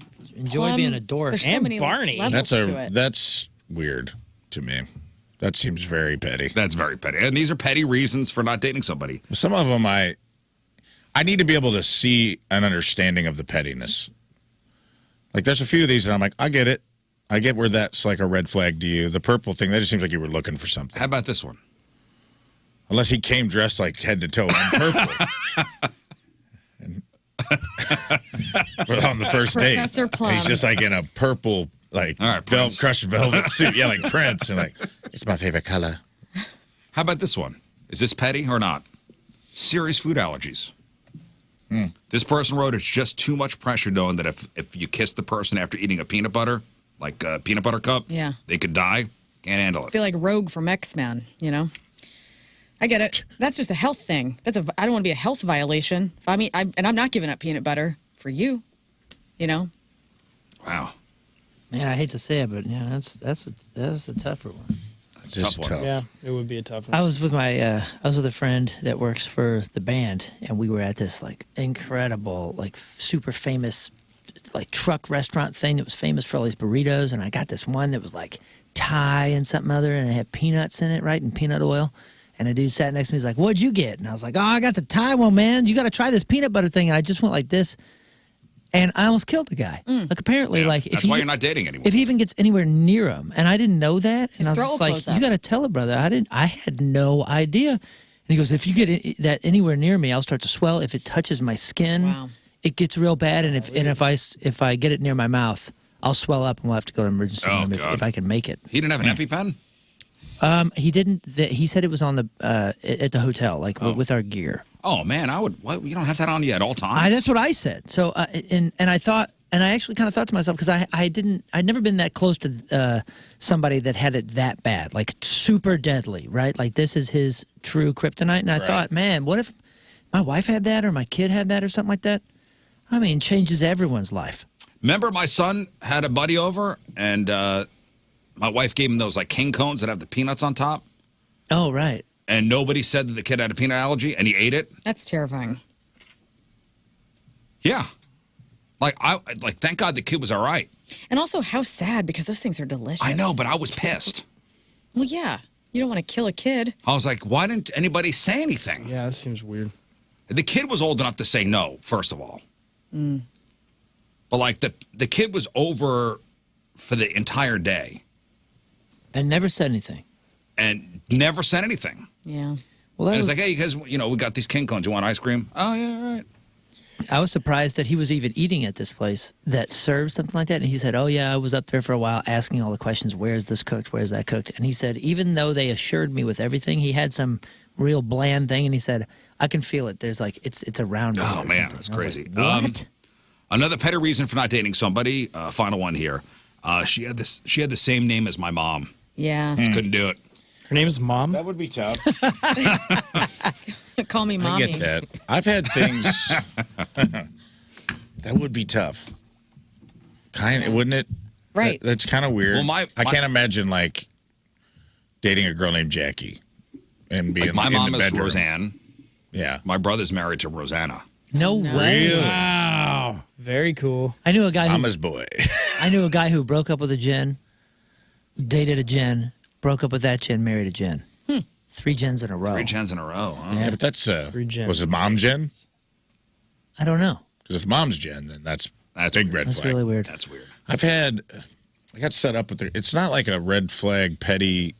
I don't know that I've broken up with or like not dated for petty reasons, but I remember getting set up with a girl who said like too much. Like all the time. It Such a hard was habit to too Like a ton. much. And I was like, I tried to chop it up to like, maybe she's nervous, but as the night progressed, I'm like, this is just how she talks. Yeah. And I can't deal with it. I couldn't handle it, man. And I felt bad because not a bad person, beautiful girl. But my God. I mean, it was every third word. You ever broke up? It was chronic. You ever broke up with somebody? We all have those friends that have broke up with somebody over something petty in the bedroom. Right? Did you guys ever do that? No. Like a crusty toenail? Just like something silly. Again, I'm glad I'm getting attention. I'm looking past a lot of things. Like big areola, Something like that. Yeah. Baloney yeah, nips or something like that. baloney nips. Yes, I mean something Puppies. somewhat petty. I feel like you're wanting to say something. Nah, I got nothing. I feel This like is you're the wanting. trust tree. I feel like you're wanting to say something, but you're holding back. No, I'm not saying anything. I'm curious on your guys' life. My life's been perfect. I've had a couple guys. Yeah. Yeah, I know what you mean. And you know what? It's something later on they're going to regret because they're like, oh, this would be something stupid like, oh, she was too dirty in the bedroom. She's talking dirty to me or something. And I'm like, oh, wait till you're 30 and that's who you're looking for. Yeah. You're just 18 and you don't know any better. I had one other thing was like a girl who had, 2 or 3 cats, went back to her apartment, and it's reeked of cat pee. It was tough. Like, she just didn't take good, See, I don't think that's petty. See, they need alpha pet. That's not petty. Yeah. Yeah, dude. Even the like thing, I don't count that as petty. Although, I mean, you're gonna outlive the cat. And Maybe it's just the way someone talks. Yeah, but if it grates on you, But that's petty. I don't think see it as petty. I don't think smell is ever petty because smell is something that is big deal. The person smells, their house smells, something smells, I'm out. It's a hygiene issue. It smelled like ammonia. I mean, it like what made your eyes water. Right. And she was used to it. And I was like, oh, man, this is Yeah, going it to be Like, listen, I was embarrassed. This isn't changing. That you guys came into my house and I had laundry on the. Yeah, your life was in the shambles after your wife being Your gone wife was gone for 24 3 hours. hours. Knowing that somebody was coming to your house, the potential. He's like a kid. He can't be left home alone. There's baking powder everywhere. Like, what happened? And we went in through, here? we went in the front door. There were things on you had a million things on the porch. We walk in, there's laundry everywhere. We went through your garage. I mean, we had the full tour. Yeah. The garage is clean.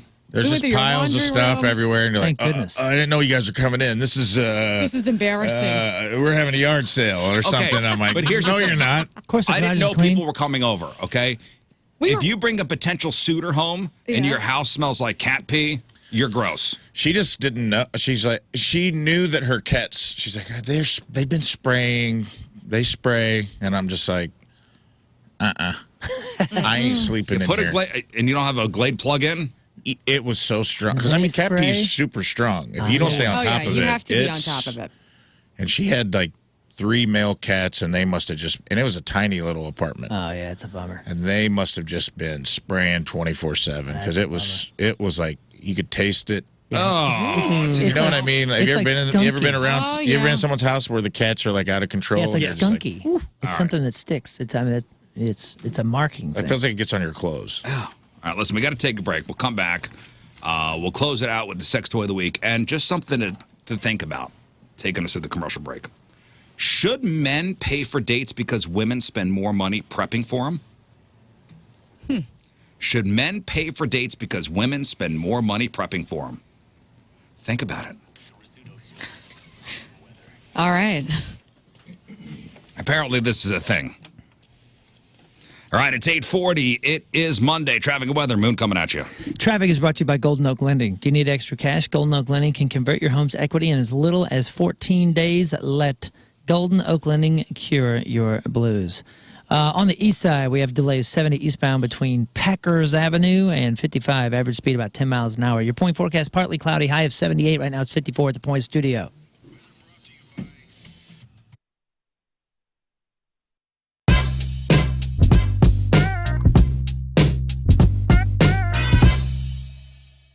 Well, big things happening in the 21 Pilots camp. And you know what? If you are going to talk about 21 Pilots, there are legitimately no better 2 people in which that you could call to talk about said band than our guys. Gentlemen, it's wonderful to see you again. Hello, and it's been a while. Hello from St. Louis.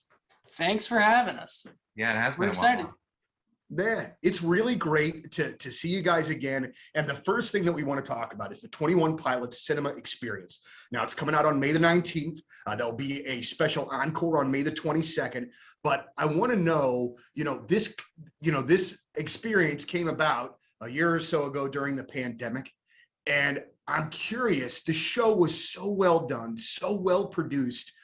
How long did it take you guys to put that whole thing even together in the first place for it to run? If you are ready to stop making excuses and start making changes, you do it with the best of the best. That's Mentality Health. The best in men's health. They're a men's specific clinic. They're not trying to be everything to everybody. They're doing something very specific. They are specialists designing custom treatment programs for men looking to get back to 100% or to stay at 100%, no matter what your age is, no matter what you got going on, no matter how many hours you're sleeping or not sleeping. You want to feel, look, and perform your very best. That's where Mentality Health comes in. Maybe it's testosterone treatment that you qualify for. Maybe it's just you're low in vitamins. Whatever it is, they are there for you with board-certified physicians to find out where your numbers are, to get a treatment program to get your numbers back to 100%, and then maintain. It's all about maintaining. They have the products, the resources, the locations, and the knowledge and the experience. Mentality Health, 2 locations. Make it easy. A South County and a West County location. Rizz and I both go out to the Chesterfield location and love it. Mentality Health, mentalityhealth.com. lowtusa.com is the website to go to. And check this out. Use the code BOOST when you go to the website. BOOST at lowtusa.com.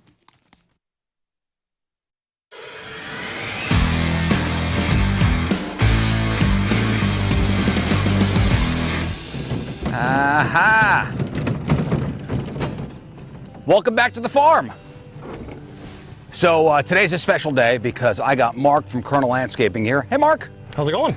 So Mark brought us a gift, the gift of a tree.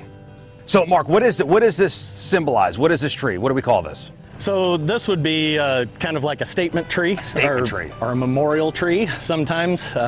Moving on to a new piece of land, you put this thing in there, it grows along with you as you grow with the land. Well, memorial would be like if I died and then you plant this over me. So we'll call this a statement tree. Statement tree. So this is a statement tree courtesy of Mark and Colonel Landscaping for Rizz Farms here, which will be put up in front of the house and it'll be on the farm for forever. Yep. All right, so Mark, what kind of tree is this? This is an autumn blaze maple, so it's going to get beautiful fall colors.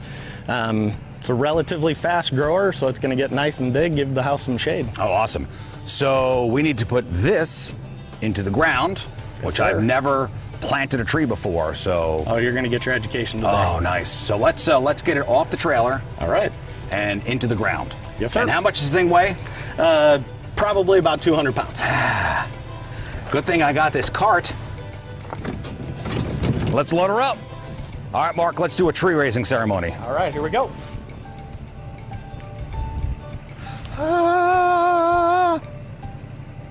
You're doing great. Yep, that's it. Keep doing it. Here we go. Okay. All right, here we go. Down a hill, down a hill. Yep, now up. Up a hill. This is actually going to be the hard part. Ready? Yeah, 1, 2, 3. Wait. Here we go. Yes. Oh, yeah. We can't just leave it like this, right? We got to put it in the ground. Yes. We got to put it in the ground. So we're going to need to dig a hole about twice the width of the root ball and just a little bit more shallow than the depth of the root ball. Do we have a machine? Because I'm into doing things the easy way. Listen, I understand the manual labor part. Makes you man. Gives you muscles. But I got nothing to prove to anybody, so... did you bring a machine with you? Yep, I got just the thing. Oh. We have heavy machinery. All right, Mark, start digging.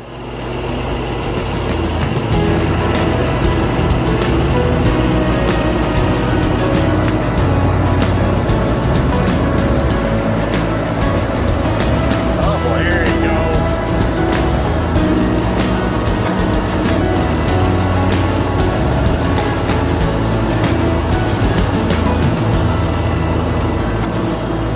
All right, so before we get the tree in, I know as you were digging the hole, you were saying this is amazing soil. Yes. What makes this amazing soil?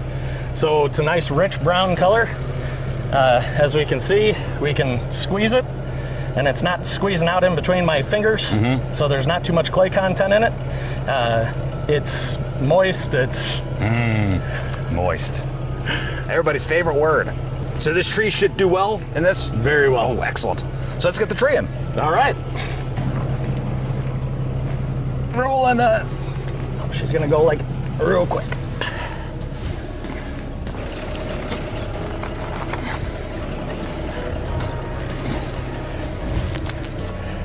Honestly, I think we've done enough manual labor. We can use a machine to do the rest of it. Oh, we can use a machine to do the rest? Great.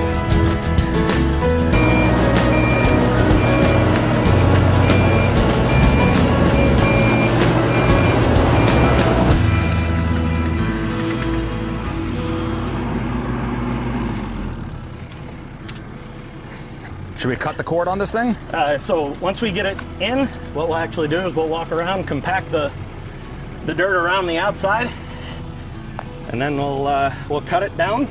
Last stage will just be putting some mulch on it, watering it in. Right. I think I had an uncle that did this in New York, but he put people underneath it. It's an Italian thing. So we're gonna cut the strapping and the burlap around the collar of the tree. Okay. Get that away, give it room to grow. Yeah, I'm getting my hands dirty, guys. Yeah. Perfect. Like undressing it. Woo! Wow. Perfect. We got ourselves a remembrance tree. Looks great. All we gotta do is put some mulching around it, water it in. She's All right, good to go. Let's do it.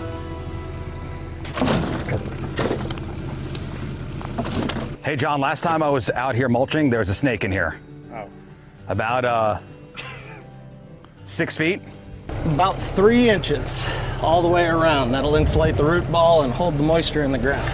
There's that thing again, root ball.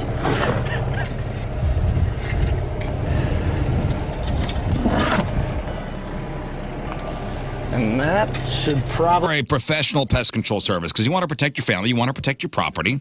Amco Ranger Termite and Pest Solutions has been doing it since 1965. First off, 100% satisfaction guaranteed. At Amco Ranger, they are not satisfied until you're fully satisfied. Committed to getting the best pest management services available. They stand behind every single service they perform. So if you're not 100% satisfied with Amco Ranger, they're going to make it right. You also get the best price to guarantee it, trusted, and local. So when you call Amco Ranger, somebody in St. Louis is picking up the phone. Never any gimmicks or high-pressure sales tactics. You're never going to see Amco Ranger, riding around on a hoverboard, bothering people at home during dinner with some sales pitch that is BS. And the BS about having the contract with the guy up the street. There is no bill up the street. Get off my property. Amco Ranger, 636-441-BUGS.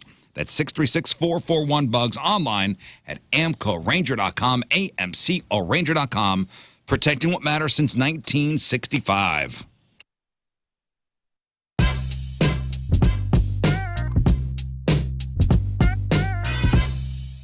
There's a big tour, big show coming to St. Louis, April the 1st over at the Chaffetz Arena. And I am very stoked for the very first time to be chatting with Co Wetzel. Co, you'll be at Chaffetz. It is the Road to El Paso Tour Part 1. And we're playing the song Creeps. And it's really nice to meet you, Co. Hey, man, I appreciate you having us on. Thank you for jamming the music, dude. Tomorrow on the program from Chimp Crazy,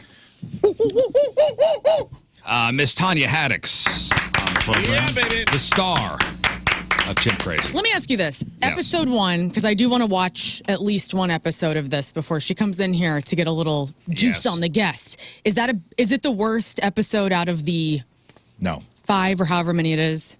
Like, am I going to see dead chimpanzees in the first episode? You don't see dead chimpanzees at all in the entire series. But they're like locked up in basements and whatnot. Well, really, the basement locking up happens towards the end of the series. Okay. Good. Then I'll watch the first episode. I mean, they built an enclosure. It's not like they locked him in the basement in like a little tiny bird cage looking thing. Like, they built him like a big plexiglass. Yeah. It was just crazy that they were built an enclosure for a chimp in the basement of a house. Like, I don't want to hate this lady. After lying to a judge. I don't want to hate this lady before she comes in. If she's like...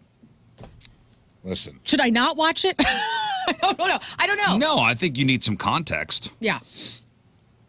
I mean, I'm sure if you go to Wikipedia, you get the gist of it. Maybe I'll just do that. Or maybe, watch. I'm sure if you Google the best of Tanya Haddix, I'm sure there'll be some wacky clips that come up.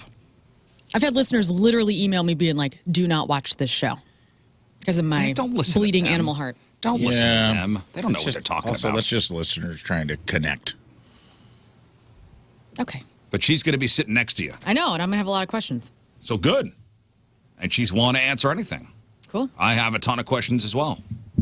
So Tanya Haddix on the program tomorrow. All right, so men used to pay for dates because it was just how the world worked. Am I right? It just, a guy asks a woman out, the guy pays for the date. That's just the way it was. Call me old school. I kind of still think that's the way it should be. But, going Dutch became more of a trend because, equality. But is this the real reason guys should still pay?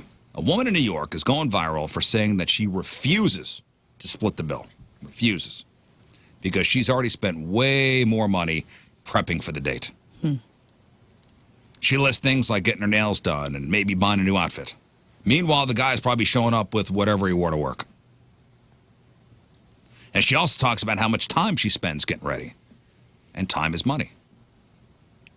So is it fair to have men pay for dinner just because of that?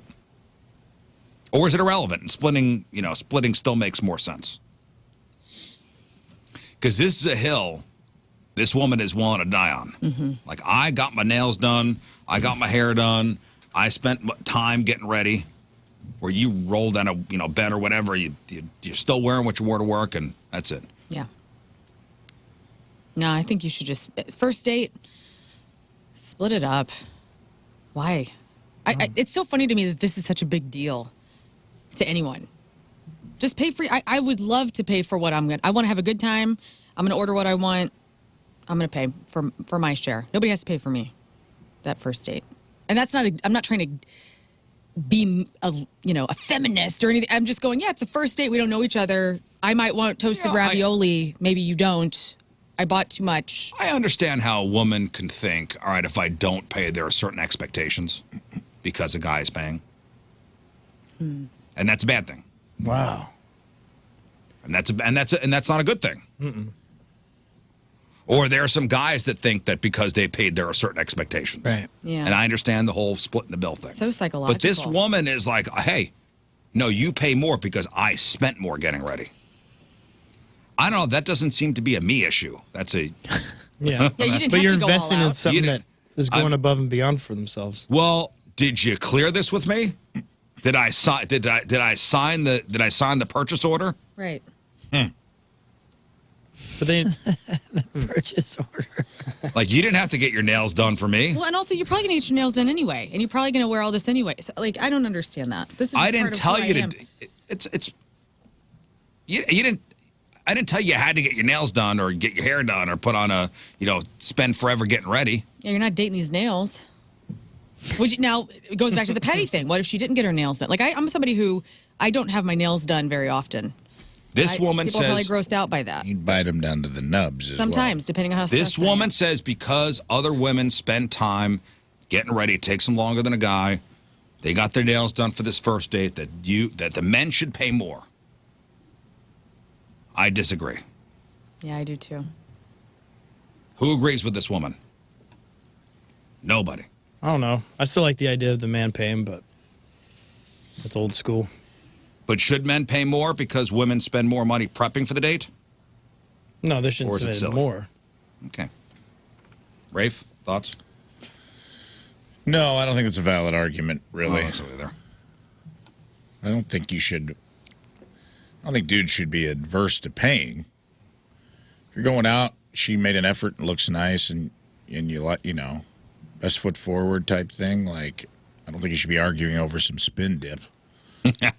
Probably just let that slide, and like go into the date knowing, like, yeah, we're out, we're testing the waters.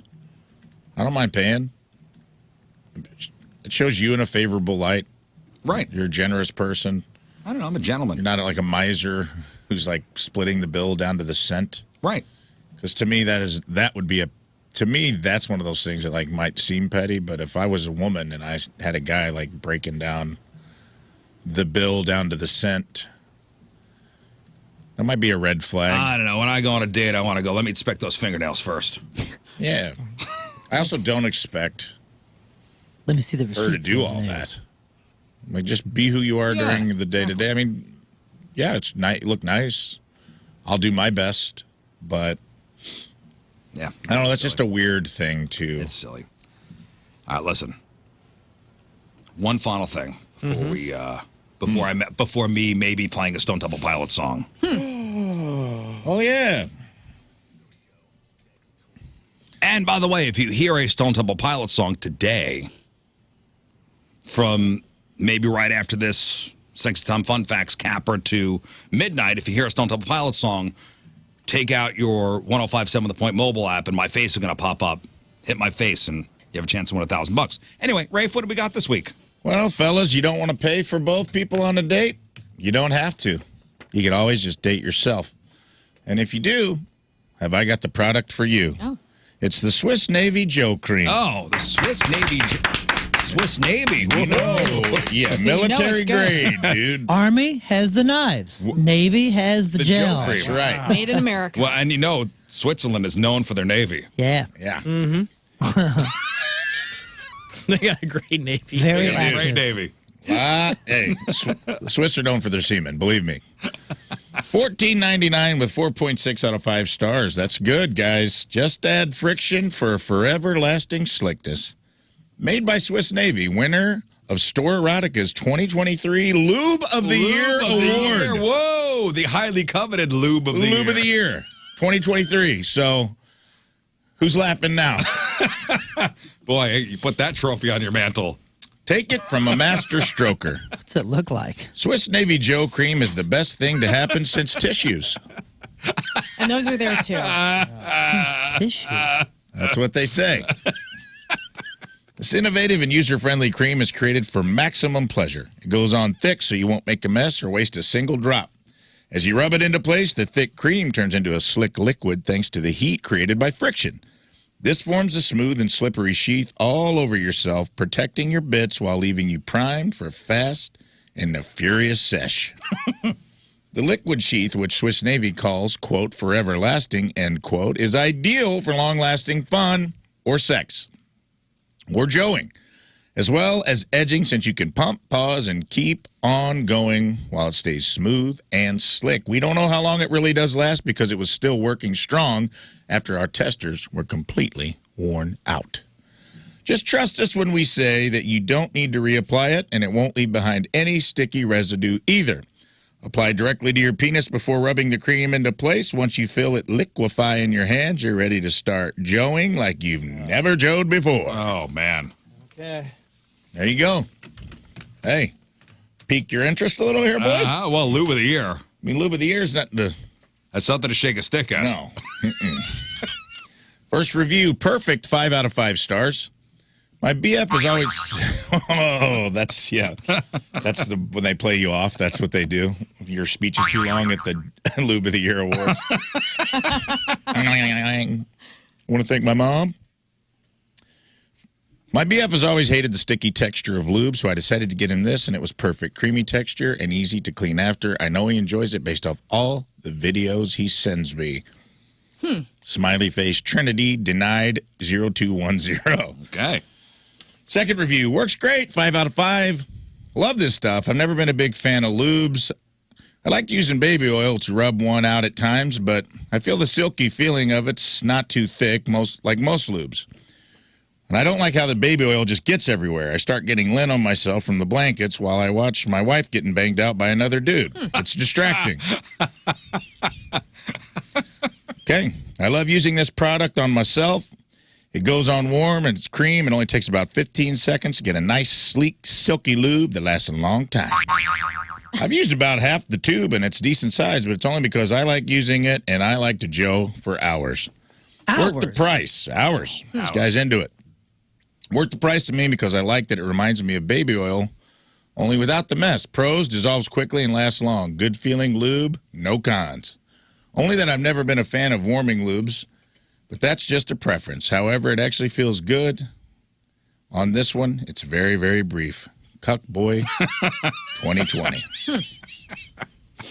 And finally, one quick last review, because I want to be fair. This is a 1-star review. Baby oil better. Not bad, but it's no baby oil. Baby oil's where it's at. You can never have enough baby oil. P. Diddy. That's crazy. Wow. He got on there and He got on reviewed there. it. Let the review. So I don't know. All right. Take it for what it's worth. Lube of the Year 2023. There we go. The Swiss Navy Joe Cream, the sex toy of the week. Uh-oh. Oh, wow. Uh-oh. What is this? Hey, guys. It's time to face the music. Tap that app. Chance to win $1,000. Tap it up. It's STP. The Rizzuto Show.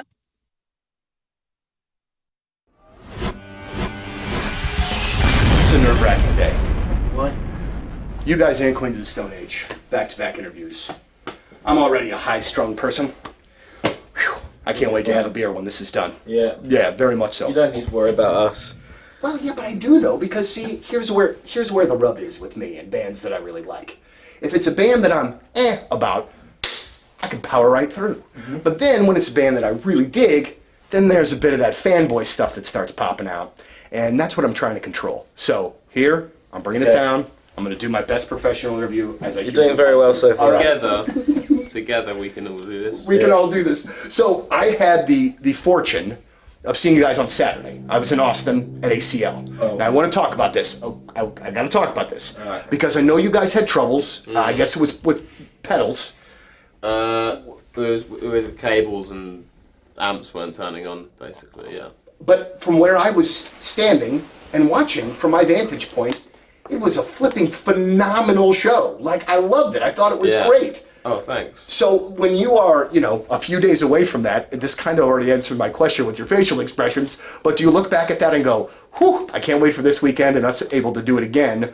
Or do you go back and go, you know what, this song was messed up, but we powered through for the rest? I kind of, when stuff goes wrong and breaks, I almost feel like,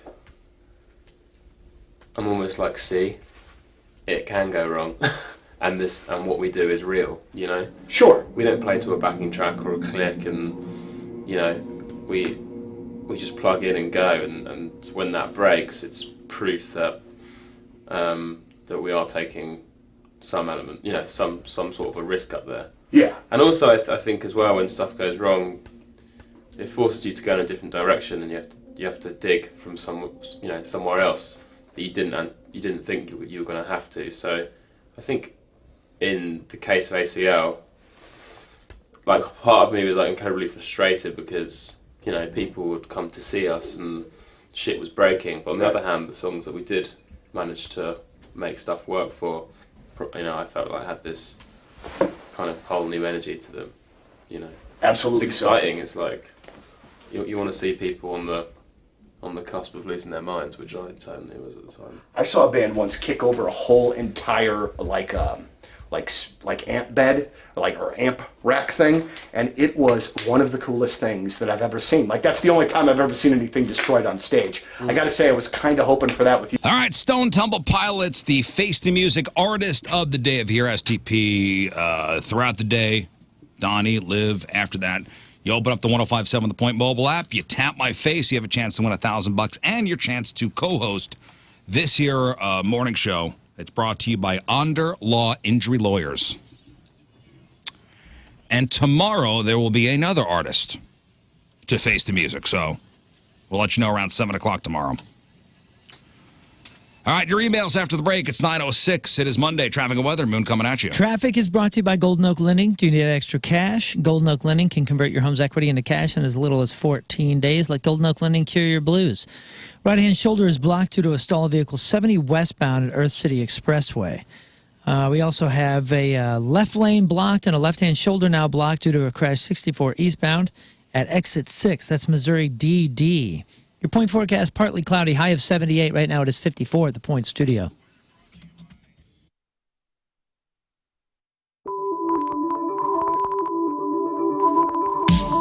Yes, have some. You go.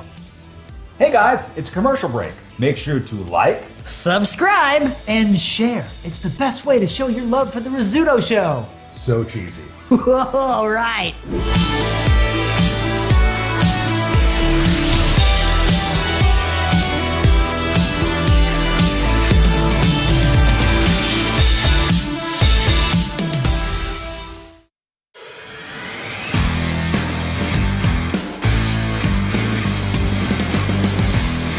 So last time you saw the garage, the place was full of stuff. It was dirty, it was dingy. So this is the inside of the garage. So what we're gonna do is we're gonna keep some of this structure here and then kind of build around it. And now look. It's a house! So now we got siding. We got windows. We even... Victory Men's Health, empowering you to live optimized. They're sponsoring my head this week, but they're sponsoring my body all the time. Have been for a year and a half. I just went in last week, got my blood drawn, getting my results back tomorrow at 1:30. Got a consult to go in and go over my results and find out what's going on with my body. Make sure that my treatment plan is working for me and that I have been sticking to the plan they laid out for me. I went to the Sunset Hills location last week and they checked my carotid artery, gave me a little bit of cardiovascular testing, which they're offering at their Sunset Hills location right now. And I haven't been to one yet that isn't nice on the inside. It smells good. It's comfy. They put you in one of those zero-gravity chairs. I was there, and a lady was getting topped off while I was there. It was her birthday, and she was in there just getting an IV and said she wanted to feel her best on her birthday. And I was like, hell yeah, power to you, sister. So they take care of everybody at Victory Men's Health.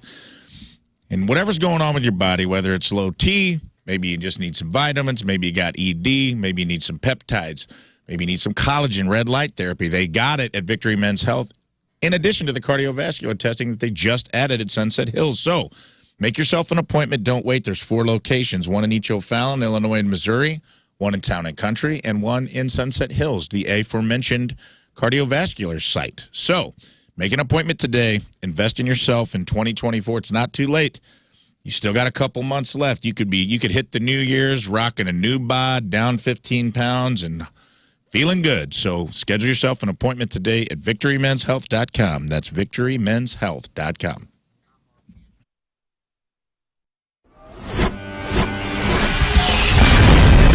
All right, it's 105.7 The Point, Everything Alternative. We are backstage. Big summer show happening. And look, it's my friends, Josh and Tyler from 21 Pilots. Well, hey. What's up, dudes? What's up? I wonder at how many more times that I interview you guys that we just turn the tables and you interview me. You know what I mean? Because this is literally like 4 or 5 times that we have spoken to each other. I just don't want you getting tired of me. Actually, would you rather Okay. get attacked by 100 chicken-sized horses or 1 horse-sized chicken? Oh, man, I think all the little horse-sized chickens. Wait. All the little horses. Horses. It'd be like chicken-sized tiny little chicken-sized horses. Right. There's something very creepy about that. Yeah. Not that I guess the big boy, they're both. That's neither one are particularly good, but I would go with The tiny ones? Yeah, you could probably just kick them in the face and stuff. Just step on them all. That's what I've thought. You would have that advantage a little bit, I guess. You were able to do that. I've thought about this a lot, actually. Well, guys, it's great to see you again. I don't believe that you have really, in essence, been off the road in a couple of years. Is that true? Has there been any long spells at home? We had 3 days the other day, so yeah.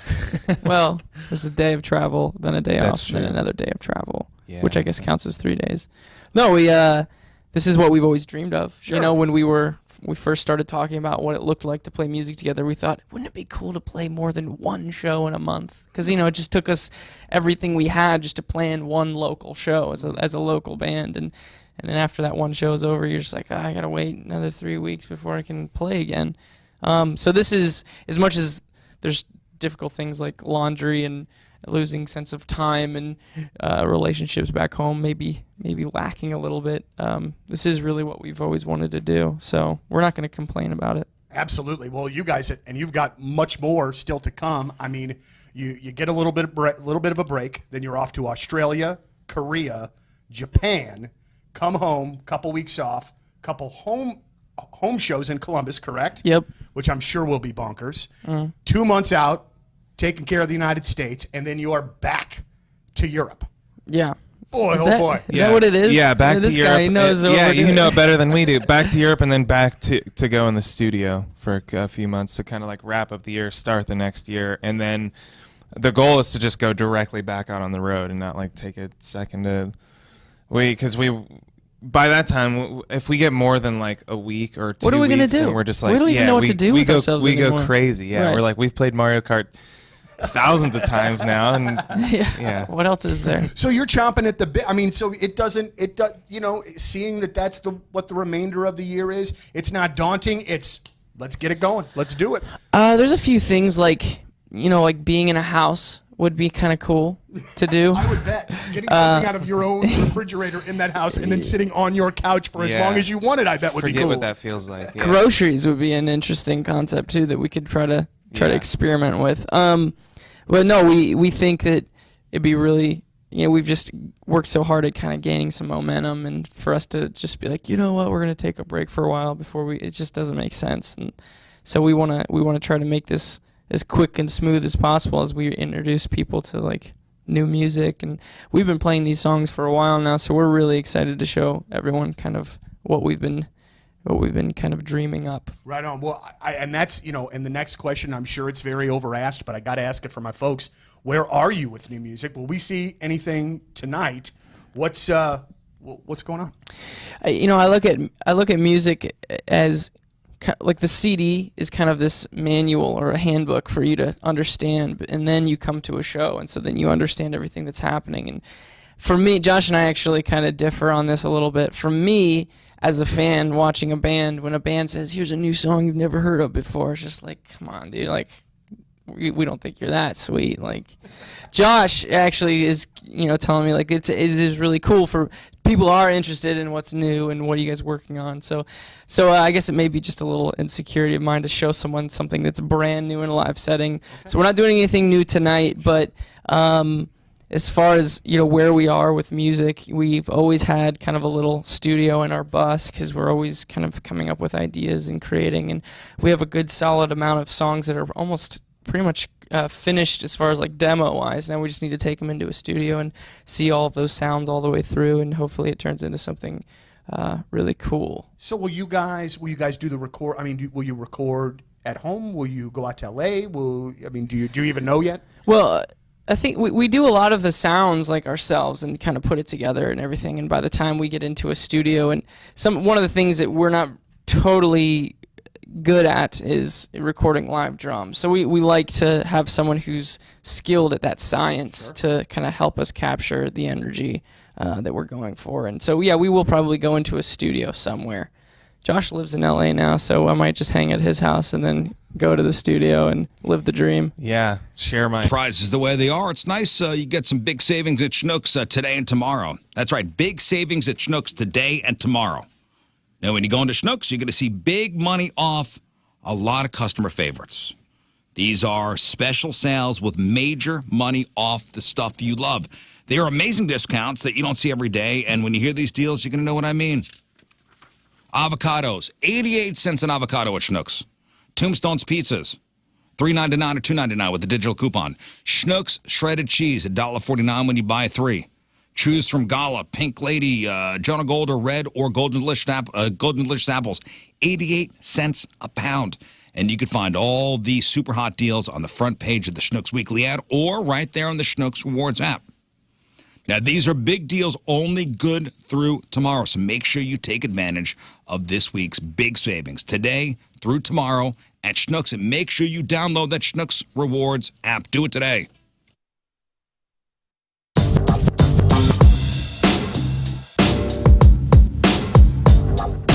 And it's Rizz. We are backstage at Point Fest, and say hi to POD. Hello, fellas. Hello. What's up? I could hear him right now saying hello. Welcome back to St. Louis. Welcome back to Point Fest. Yeah. Through emails, Mooners, RizzShow at 1057thepoint.com or through the 1057 The Point mobile app.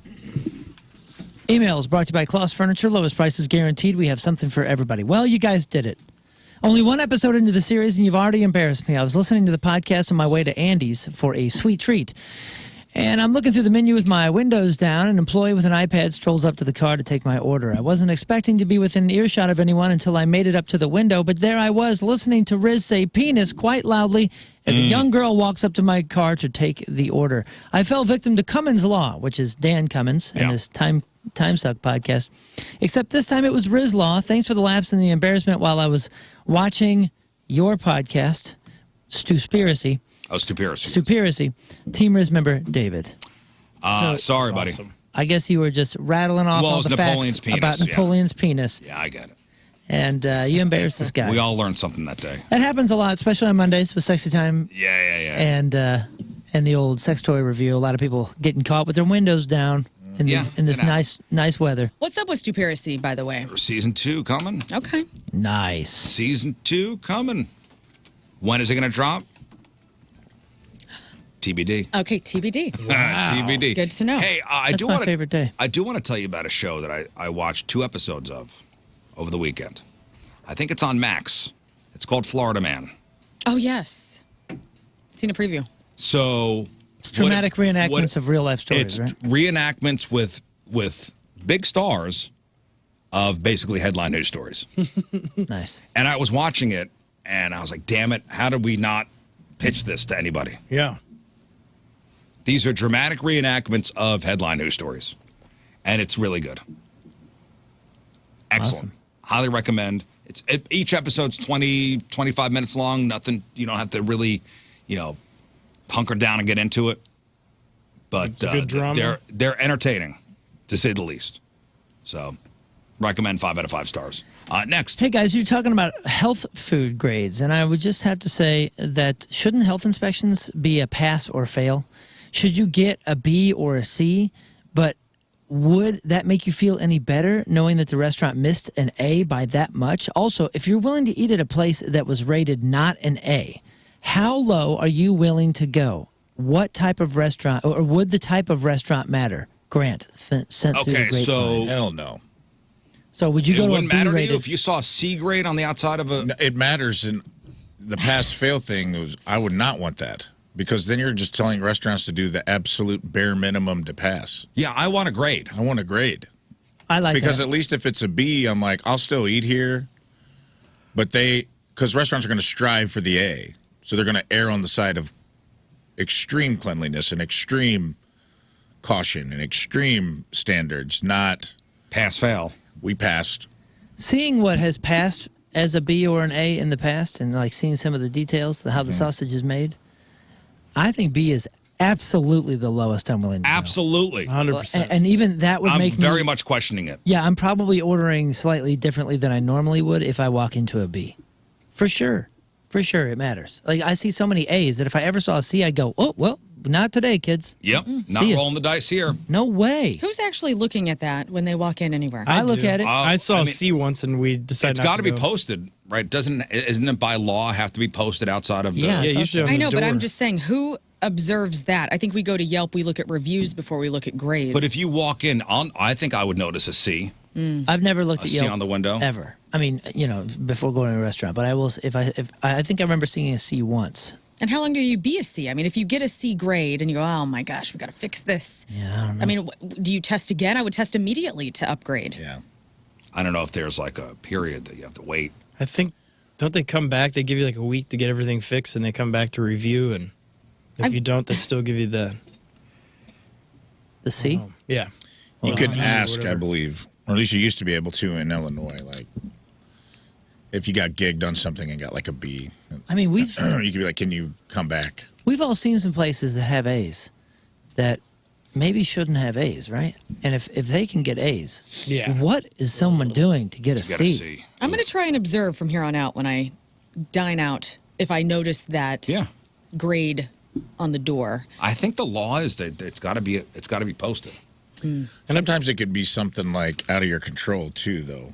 Like sometimes you could get a gig for maybe your freezer was a couple of degrees, or your walk-in was a couple of degrees Right. off that day, and you needed to get the compressor fixed or something. Don't care. Well, you don't know how long that has been off. Now- yeah, but now I mean, everything's it weird. doesn't necessarily affect anything. Yeah, you but know what I mean? standards are a standard for a reason. It's Agreed. basic protection and The C is at public risk and may be closed to closure, is what a Whoa. level C is. B, the restaurant has some issues that need to be fixed. A, the restaurant is clean up to code, free of violations. Right. yeah, I'm risking it with a And- B or two, and that's about it. In Missouri, many public health agencies post restaurant health inspection reports online. Some require restaurants to display their grades in public. So I guess it's a county by county thing. As far as it has to be displayed. Huh. Yeah. Next. Hey guys, love the show. I just wanted to email in to let you know that there is no NFL team right now that currently has 0 wins. So far, I think it's just you guys. Oh yeah? Oh yeah? Well, we got to win this week. We got to win this We week. got to win this week. Sent from the past when you guys used to win versus the fast lane. Well, listen, we haven't had a great year, but hey, we got him week 8. We got him week 8. And we got to hold them for the rest of the season. Your Yes. email It's easier actually this way. reverse cursed us. So that was good. Thank you Yeah, for the thank email. You know, we'll call that a bulletin board email because we're going to print that out and we're going to put it on the bulletin board. Yep. I'm going to use that as fodder. And then I'm going to also print the little cat hanging on a branch, say, hang in there. Hang in there. We're trying, man. We're hanging in there. All right, one more. This one may take a second for us. You mentioned that you would be mad if your partner had a kid that you didn't know about. Oh, okay. I am that kid. My dad and wife separated and got back together. Between the 2 years of separation, I was born. He never told his wife. When I called, she answered after trying to find my dad 38 years later. Now they're getting a divorce after 40 years of marriage. Because of him? Was it because of me? Question mark. Not sure if I opened a can of worms. Your thoughts? Love you guys. Would love a woman's point of view. Sent from a parking lot strip club eating a hamburger from a vendor. Good times. That's I very don't know. specific. How are your thoughts? I mean, Here's my thoughts. Here's my female lady thoughts. So we have a funny joke this week in the family that, so I've taken the 23andMe, okay? My sister has not.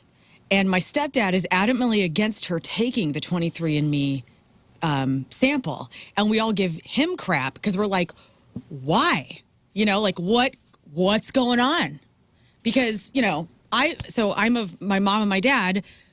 I've gotten on there. I don't have any like siblings, or at least I haven't found out yet. There could be some Vietnamese siblings because my dad was in Vietnam and he was very good looking. Sure. I don't know what happened, okay? And I welcome it because that would be cool as hell to find out I have a Vietnamese like brother. But I'm just saying, my stepdad is adamantly against these DNA tests because, and he jokes.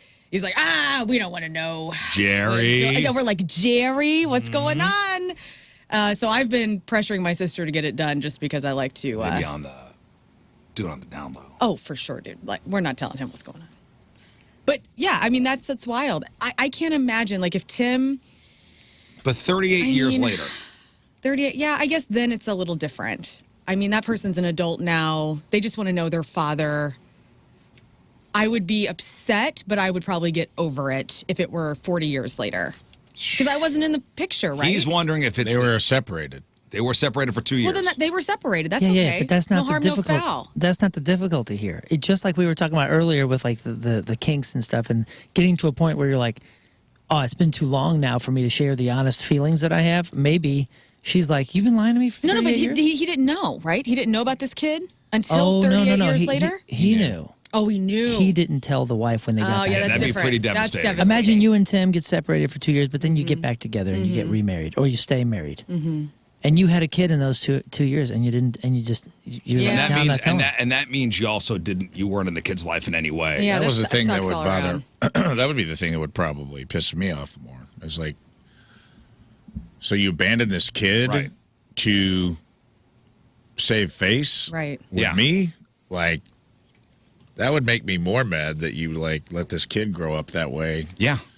That would piss me off without more than you getting somebody pregnant. Yeah, they were on a break. I would be very upset. I would want a divorce for sure. I'd be like, what else are you hiding? Yeah, And now I it can't sucks. trust you. And I agree And with Rafe. It sucks for the kid because It he sucks weren't. for the kid too because you weren't there. About to go in my twilight years, you in the will, and you've been holding all these secrets. What else is around the corner? Yeah, I don't like it. Yeah, but you probably were the source of the divorce. Good for Well, and you. hopefully this writer doesn't feel bad. I mean, you know. Good for Well- you to break up a marriage. All right, thank you. Okay. Just couldn't leave well enough alone. All right, quick break. We'll come back and we'll finish out with sports. It is 9:26. It is Monday. Traffic and weather. One final look, Moon, coming at you. Traffic is brought to you by Golden Oak Lending. Do you need extra cash? Golden Oak Lending can convert your home's equity into cash in as little as 14 days. Let Golden Oak Lending cure your blues. It looks like we still have a left lane blocked and a left lane shoulder blocked due to that crash 64 eastbound at Missouri DD. Your point forecast partly cloudy. High of 78 right now. It's 56 at the Point Studio. Oh, and Ghost is playing Enterprise Center July 30th. Tickets on sale Friday. Thank you. Okay. Thanks.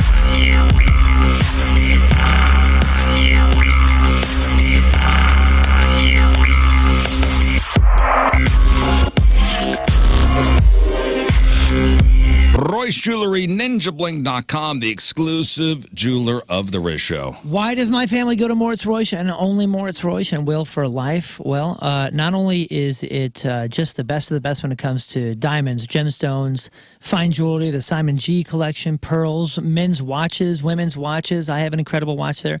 But honestly, it's because I fully trust them. They're not working on commission. This isn't some mall jeweler that's just trying to pump out 1 million of the exact same ring at the maximum margin or any of that kind of stuff. We're talking about Moritz Royce here. We're talking about absolute experts that are giving you the time to give their expertise over so you can be happy for a lifetime. And we've had a few people hear all these things that we talk about, and they say like, oh, well, I guess I can't afford Moritz Royce. No. Listen, you could be a doctor or you could come off the construction site. It doesn't matter. Yeah, you just go in there and you tell them your budget, and they'll work with your budget, and they'll figure out the maximum amount of value and the greatest piece for you that will, again, keep you happy for a lifetime. That's their goal. Keep you happy and keep the person you give whatever you're given to happy as well. That's right. You know they've done good. If you see that box that says Moritz Royce Jewelry on there, go to ninjabling.com, get the phone number, get the address, make an appointment, see what we've been talking about for so long now.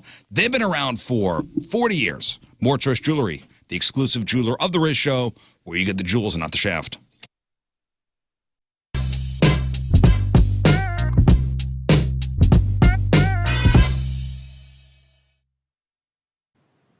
How are you, everybody? Donnie Fandango, and I am very lucky, and I know I'm nervous because my hands are sweating like crazy. I got Pete and Sam from Chevelle. Gentlemen, welcome back. It's really great to see you. Hey, it's good to be seen. Good to be here, Donnie. Well, and it feels like there was a number of years where we were running into each other a couple of times a year, but now it's been, I would say, probably 3 years, and it feels like forever, but you're back with great new music, guys. Welcome back. Thank you. Yeah, thank you, man. Yeah, it does feel like forever. So let me ask you this, the break between records was the longest of your career. I'm sure you're going to get this question 6 billion times and have already, but it was a long break. What was going on during that time? Was it just a record that took a little while longer to make? Yeah, we were doing records almost every 2.5 years, roughly. Yeah.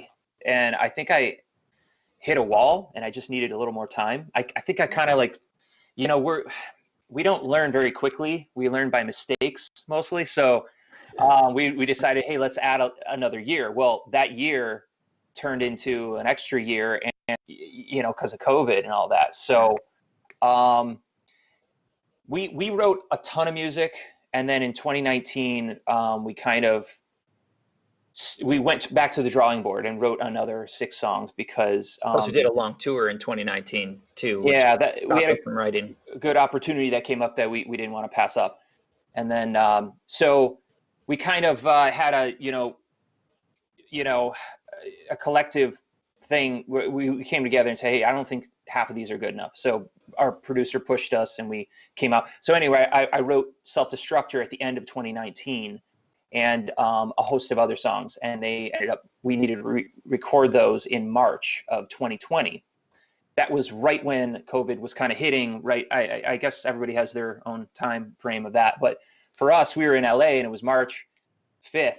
And it was really starting to crack down in LA. And we finished the album up and then skedaddled back home March 18th. So yeah, then it turned in, we were like, okay, so when do we put the record out? Let's hold for a minute. And then we got into the summer and we were like, Sam and I are freaking out. We're like, you know, let's just put it out. So we've been trying to put this album out since summer of 2020, but we had some disagreements. It's weird. It's a weird time. We didn't know what was right. So we held off, but then I had an epiphany. I woke up and I was like, one day I was like, Sam, dude, let's just do whatever it takes to get it out. We need to feed the fans. We need to feed ourselves creatively. Let's just put it out. It is what it is. I don't want to sit down any longer. So the label agreed, and this is where we're at, and now we're promoting. So couldn't be happier with the response, though. So thank you. And I want to ask about Self-Destructor because to mine, and I've been a fan of you guys for, I mean, a long time. And I looked, by the way, Self-Destructor is at least the 17th Chevelle song that we have played on the point over the course of your career in our career. Wow. Whoa. Yeah, that's insane. But this, to me, this is certainly the longest single you guys have ever released. Yeah. Is it the longest song you've ever made? And was that a calculated move to change things up a little bit, or can you kind of talk about that? Because I was surprised as heck to see a 5-minute 43-second Chevelle song. Yeah.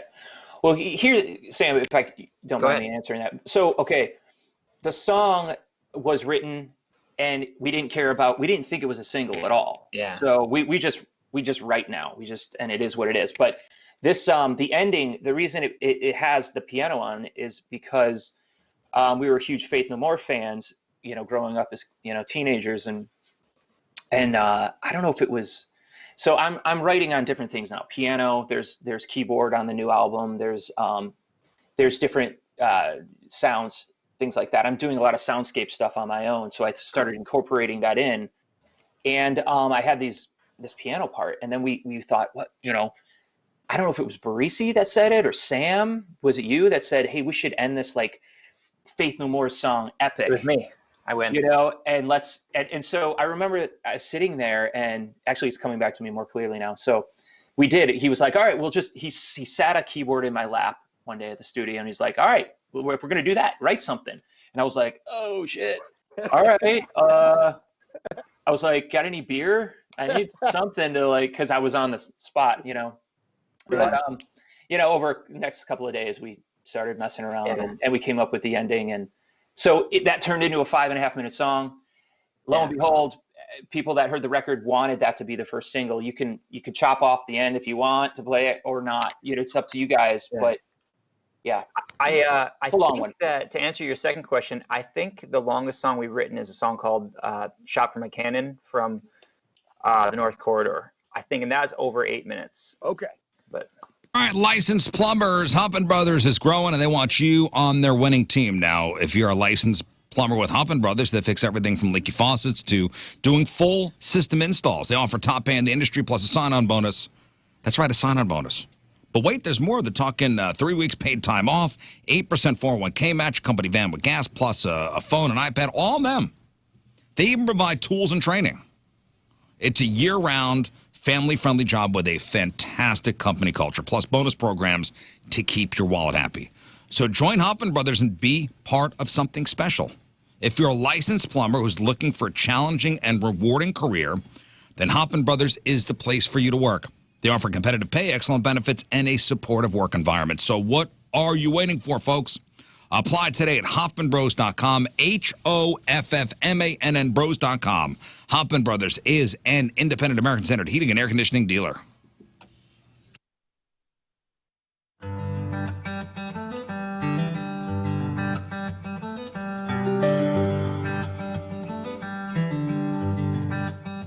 Hey, so welcome back to the... Out with sports. All right, Moon, what do you got? Sports is brought to you by 19 Crimes Snoop Dogg Smooth, a silky red blend wine to kick back, relax, and enjoy. And by the way, Lern, we've got some wine coming to us. Oh, we do? I've been hearing about this 19 Crimes wine coming for us. And oh, yeah. Have you ever had that before? Yeah. It's got the little app. You know, if you get the app, good. it like talks to you. Huh. Yeah, I want my wine, Lori. I want my wine talking to me. Come on, Lori. Listen, the Canadians entered the Blues game having lost 4 games straight and 2 weeks removed from their last win. They also hadn't scored 4 goals in a game in 2 weeks. Well, they beat the Blues 5-2 to drop the Blues to 5-4-0 this season. Colton Parayko and Jake Neighbors scored for the Blues, and Bennington had 21 saves. The Blues are halfway through their 4-game trip, which continues tomorrow in Ottawa, then Thursday in Philadelphia. A bid for the spot in the 12-team college football playoff now is a long shot at best for Mizzou.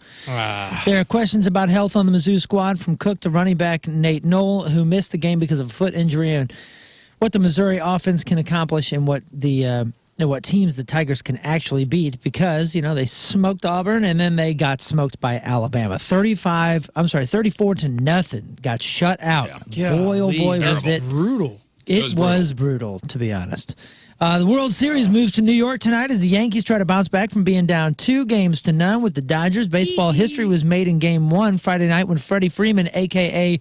the guy from, what's that movie where, Elizabeth Hurley's in it, and... the devil. Brendan Fraser. Yeah, Bedazzled, dude. That movie's incredible. And when he's the basketball player and he's sweating, he's like, he's got the big teeth, and he's like, Oh you my just God. got leave it out. Freeman's teeth. Yeah, you got to leave it out on the field and give 110%. He's got gorgeous teeth. Dude, he looks exactly like Brendan Fraser did in that basketball team. Anyways, he hit the first ever World Series walk-off grand slam. Happened on the first pitch. It was freaking spectacular. The homers being compared to Kirk Gibson, what he did in Dodgers Game 1 of 1988 World Series. Here, listen to this audio. The bases will be loaded here for Freddie Freeman with the Dodgers down 3-2 and What's with the horns? It's very down to their last legal. out in Game 1. Cortez delivers. Freeman hits the ball to right field. She is gone. Gibby, meet Freddie. Game 1 of the World. Okay. It's music from The Natural, isn't it? Yeah, that ruined it for me. Took me out of was it really? I think it might have been when he hits the lights and they all spark everywhere. I thought that was like a slower. Here's the real thing. Cortez delivers. Freeman hits the ball to right field. She is gone. I threw my remote down. I said, all right, I'm going to bed. Oh, man. Anyway. It's Joe time. Yeah. Freddie Freeman. All right. Well, let's go just straight to the pick'em because, guys, we won. It's 7-1 now. Yeah. Week 8 was ours. Did we win? Decidedly, we did win. Scott Rizzuto leads with 11. Yep. Lern with 11. Let's go. Moon with 11. Rafe with 10. King Scott with 10. Guys, we all got double digits, and there's still a game to go. Double. The fast lane has no shot as we've beat them by at least 6, and everybody has the Steelers tonight. I'm Moon, and that's your sports because doing the bull dance, feeling the flow, working it. Well, we'll see depending on score tonight who gets shot tomorrow. So It's very Could cool. be you, we all. dude. It's definitely not going to be me. Well, I don't want it to me. be me. It's Not gonna be you, it's Lern. not Not going gonna to be be you. It's King Scott or Rafe. That's it. maybe both. We could tie. Ooh, we If we might. tie, no one gets shot. That's Yep. not the case. Them the rules. All right. Nope. Then you have. It won't sting as bad Thumb knowing we wrestling. won. I can tell you that. All right. Listen, we got to take a break. We'll come back. Wrap her up. Mid-America Chevy Dealers present Point Fest.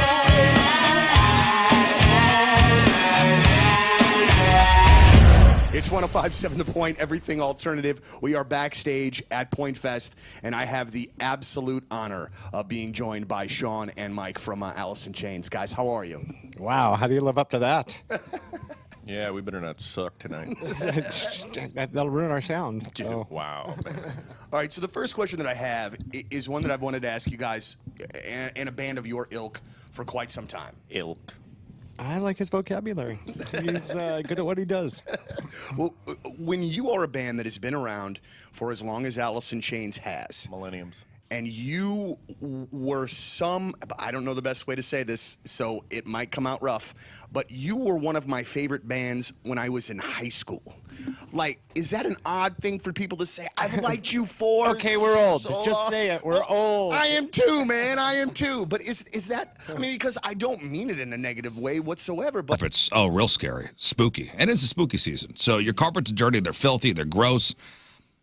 Dirt, dander, bacteria, all that stuff is living and breeding inside those carpets with no place to go.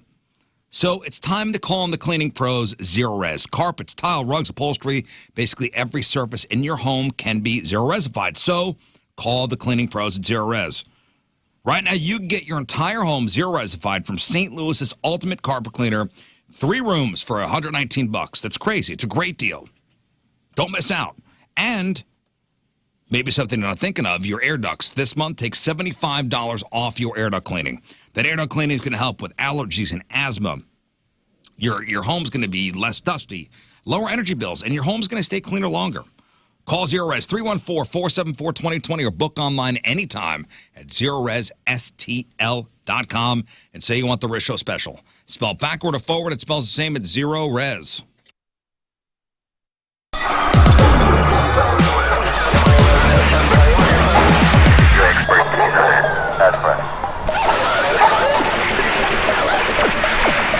Yeah, we don't want to do anything to scare your children. That's the last thing we want to do. We don't want to scare anybody.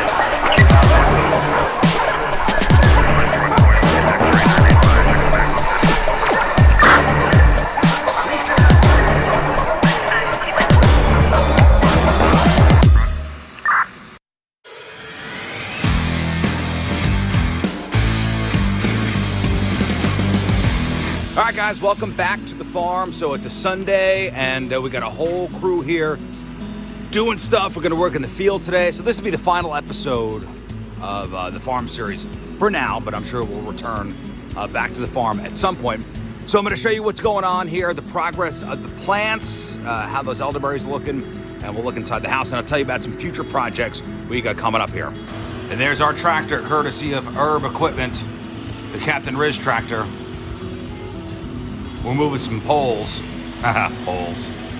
All right, so behind me is another barn. This is a future project that we're going to do. So we're going to turn this barn into a greenhouse. So come on, let me show you what's going on inside. So this is where the old owner, I guess, stored some of his tractors, some of his big carts for the field. So eventually, what we're going to do is we're going to take the sides off and kind of renovate this structure and make it a greenhouse, so we could start cultivating our own elderberry brands and maybe start selling what they call the cuttings. Right now, this is home to many a groundhog. All right, we're out here in the big field, and I am going to show you the progress of some of these elderberry plants. So you saw at the beginning, pretty much nothing, and it's a couple months later, and I'll show you what these elderberry plants look like. Look at that. Mulch is down. Plants are looking good. You know, you'll see a weed every once in a while, but we gotta pull those. But these plants are looking sweet. There's my partner in crime, Cat the dog. All right, Cat. Let's go.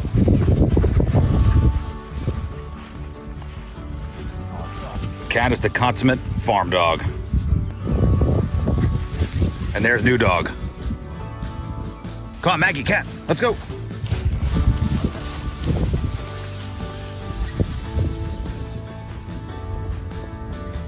So I'm not sure if we're gonna get a very good crop this year, but this is basically laying the foundation down for years to come. First year being a farmer, so it's been almost 2 straight. You know, Anton's Plumbing, Heating, Cooling, and Energy Experts, they've been my folks for a couple years now. And there's a lot of reasons why. One, they are just absolutely the best. And they are promoting world-class service all across St. Louis and the metro and surrounding area, and have been for many decades, 40-plus years. And I trust them. I really trust them with all my systems. Right now, you can save 25% before 2025 and get an additional $4,800 off of a new system when you choose Anton's. And Anton's will take care of all those systems: plumbing, the heating, the cooling, the energy audits. That's where we started. And, you know, somebody in the office here actually called to Anton's because of hearing my testimony about my experience with them. And not only did they come back and give me a 5-star review and say how much they saved and what they did when they were replacing their systems, but they said, you know, they said they were going to check out their ducts while they were there to see if they need cleaning. And they turned around and said, no, these are some of the cleanest ducts we've seen. You don't need any of this service. And he said that was so impressive because he wasn't going to put his head down there and look what those ducts, had in them. And he's like, Anton's was so honest. Like all their techs are so good and so honest. They're not going to try anything sneaky. You know what I'm saying? Like, you can totally trust them. I trust them. My coworkers trust them. Anton's Plumbing, Heating, Cooling, and Energy Experts. Check them out today. See what they can do for your home to raise the efficiency and save you some money. AntonsHVAC.com, ANTONSHVAC.com.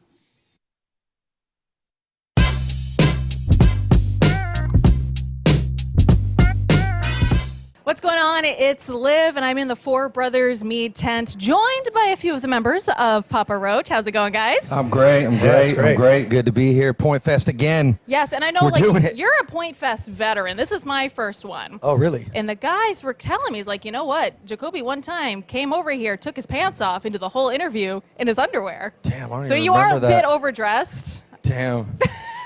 It's part of my. Are we gonna roll the clip? Dude, I gotta see this. I totally forgot that.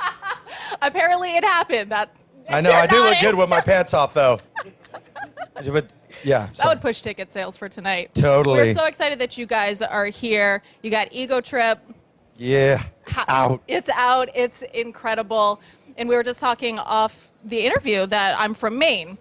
A lot of snow in Maine, and I gotta say, Swerve is my snowstorm driving jam. Crank it up, and when it's coming down and people are driving all over the road, the perfect song. That's perfect for real. I just imagine seeing all these cars just like That's exactly how it careening goes. off into the ditch. Yep. Now, Yeah. you guys just released a music video for No Apologies. One steady shot. Tell Oh, me about that. Yeah, that was cool. That was we've been doing it for a little while, and it was great for the tour. We did it pretty much every day, but we picked the best one, and it was like it just the crowd came alive, and it just made for a great show. And I think we'll do it again tonight. Do it up. I mean, we've been doing it every night. We're like, hey, one take music video, let's go. It's so good. And your brother does it. Yes, he does all of our content, and it's fun having him on the road. He's not here with us today. It was just like we got 2 shows, so Yep. we're playing here, Give him and then a we're day off. He's family, Yeah, right? you know what I'm saying? He actually works both for us and the Struts that are here today. That's incredible. Oh, Luke. The bold, dashing Luke. I think Okay, he's so awesome. when's the Papa Roach Struts collab? I mean, you never know. Maybe mean, next hey. album. See? We'll see. You heard it here first. It's happening. Now, speaking of collaborations, one of the biggest songs, what was it, last year, 2 years ago, you teamed up with The Who, the HU, the Oh, yeah. Mongolian throat singing band. And out of all the shows I've been to this year, they were so fun. What was it like to work with them? Oh, it was great. When I first pulled up on the guys, we met each other. I didn't actually meet them before we did the song. I met them after I recorded the song, and I met them on set when we were going to shoot the music video. And none of the fellas speak English. Nope.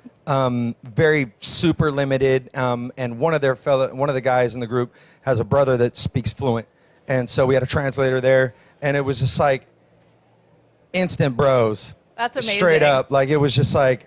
Just talking about bands that we had grown up on, and there was just a lot of commonality Which in the is threads wild of music. to think, because it's such a different culture, and you look at them and they're almost intimidating. Yeah, absolutely. They're like they're coming to murder us. It's pretty. Their origin story is pretty fascinating too. They are all like classically trained Mongolian throat singers. They went to this music institute in Mongolia, and this old pop star had this idea of how do we, get these young talented people to like do something that can reach the world. Yeah. And so they conceptualized the idea for The Who, and then next thing you know, they're touring around the world, and then they got cats like me on their tracks, and bringing it to the it's mainstream. Yeah, it's cool, man. I love the guys and just good people. So It's a cool thing to fun be a part collaboration. of. Yeah, and that's the thing. When I think Papa Roach, ever since you guys really hit the scene, you're always present in the forefront of the scene in one way or another. Like for me, Papa Roach is one of the most consistent things I think in my life. Goodness, that's fantastic. I'm glad we could be that. Well, I mean, I think back Thank to, you. Growing up with you guys. I mean, you guys hit it big, I think, when I was preteen, teenager All right. age. And then you guys have the song for WWE Raw. Yeah, and you're there. And I'm a huge, wrestling fan. And then Gravity was huge. And that introduced me to In This Moment. So, like, for me, Papa Roach is one of those, you're always kind of ahead of the game on certain things, certain bands, certain acts. And you're always present. And another thing that's really cool is your presence on TikTok. Oh yeah, we're dorking out on TikTok.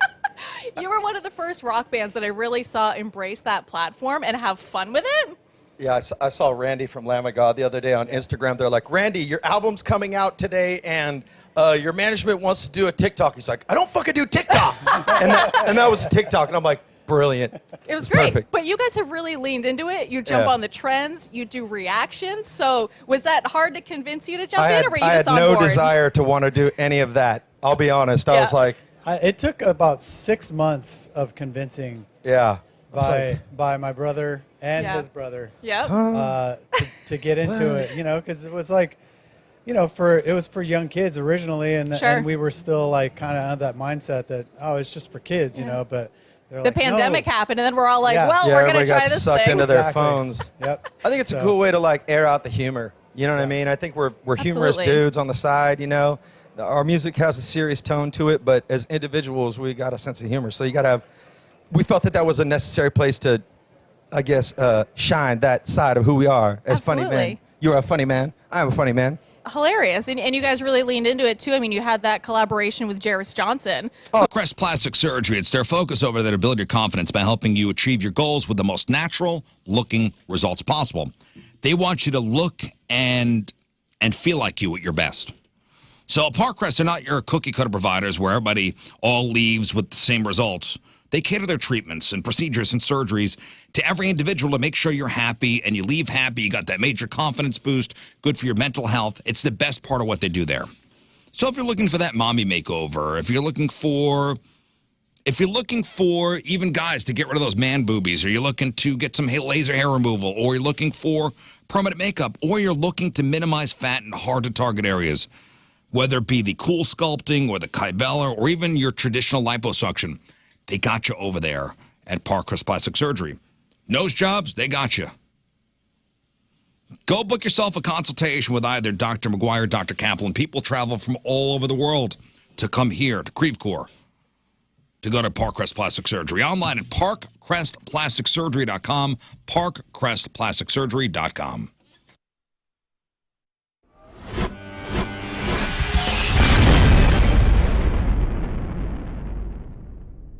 So here we are, way back Point Fest. Goldfinger, everybody. Shaka. Yes. Hey. Yes. And so here's the thing, okay?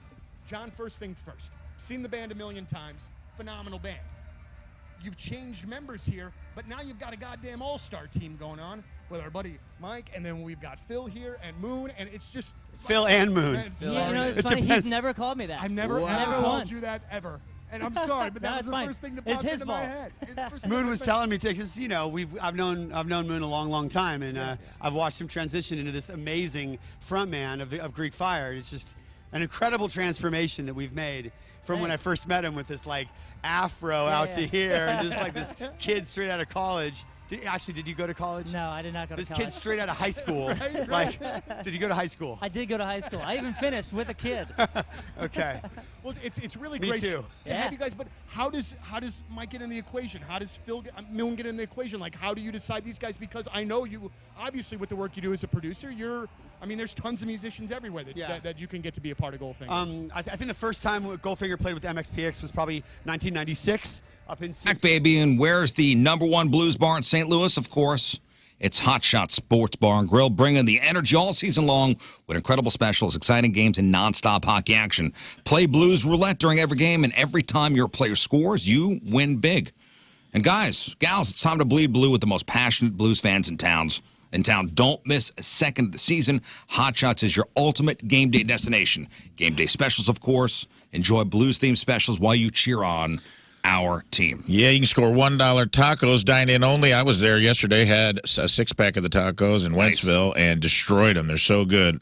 Get them all year long, any day after the Blues score 5 or more goals throughout the season. Pull up a chair, put on your Blues sweater, and head to Hot Shots. Been the home of the St. Louis Blues since 1990. Let's go Blues. Win Blues tickets also. Catch the Blues live in action. Join St. Louis Blues Ticket Tuesday at Hot Shot Sports Bar and Grill. That is tomorrow. Every Tuesday Blues game this season is a chance for you to win a pair of tickets to an upcoming game for you and your squad. They got the drinks, the food, the enthusiasm to cheer on every goal with you, so don't miss out. See you on Ticket Tuesday. Go tomorrow. There's a Blues game tomorrow. Hot Shots is a proud partner of the St. Louis Blues.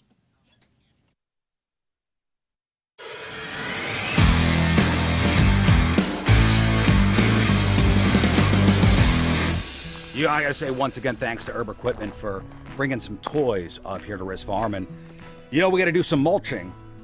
So Mike and Chad here brought a tractor with them. And check this out. It says Captain Rizz on the side. All right, so we're gonna use this to get the mulch from and it's gonna go into the trailer. So I don't know how to use this thing. So who's gonna show me how to operate this fine piece of machinery? I got you covered, Rizz. This is a 3046R John Deere 46 horsepower tractor. Hop on in, man. I can give you a little rundown of everything. Where's the air conditioner? That's as fast as you go. It's as wind in your hair. Okay. Hey, the first thing you got to do is give it a crank over. If I turn the key. Whoa!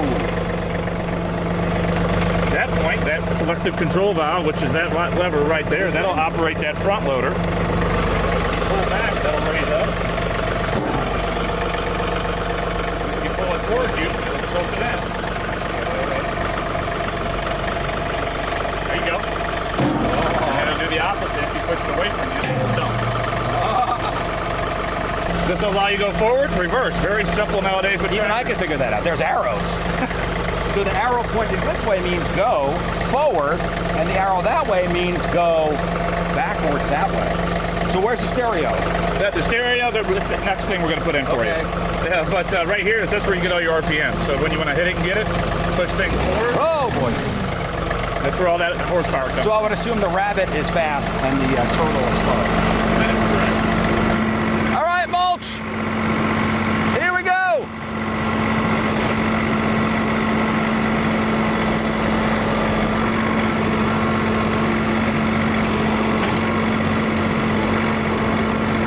Yeah, baby.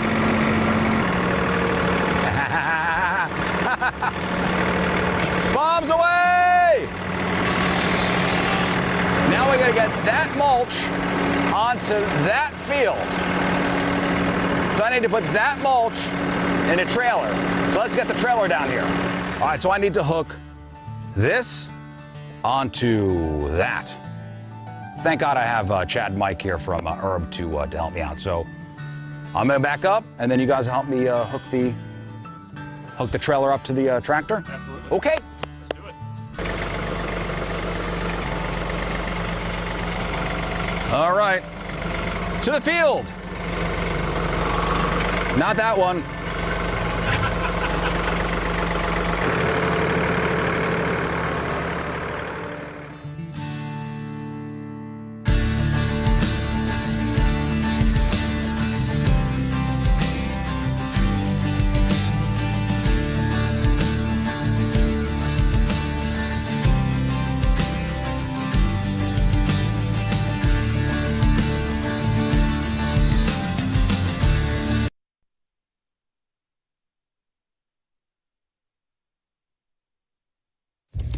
All right, ladies and gentlemen, let's talk about Patricia's. It's where fun and fantasy meet. It's that time of year again. It's wedding season, so that means bachelorette parties. Ladies, if you're in charge of planning the bachelorette party or you're in charge of, getting all the gift bag stuff, you go to Patricia's, of course. That's where you get the candy, the naughty dice, the corsets, and so much more. And if you have any questions, can't find something, feel free to ask any employee there. They're not going to judge you. Trust me, they've heard it all. Patricia's is where you go for the lotions, the lubes, the vibrating toys, the sexy costumes, the sexy lingerie. If you've been to the East Side and you see what those girls on stage are wearing, those stiletto heels, you get them at Patricia's. Things for the novice, things for the expert, and everything in between. And you have 3 very convenient Patricia's locations. St. Peter's at the Cave Springs exit, on Page, 3 miles east of the Westport Plaza, and at the corner of Grand and Gravois. For all your fun and adult toys, it's Patricia's, where fun and fantasy meet.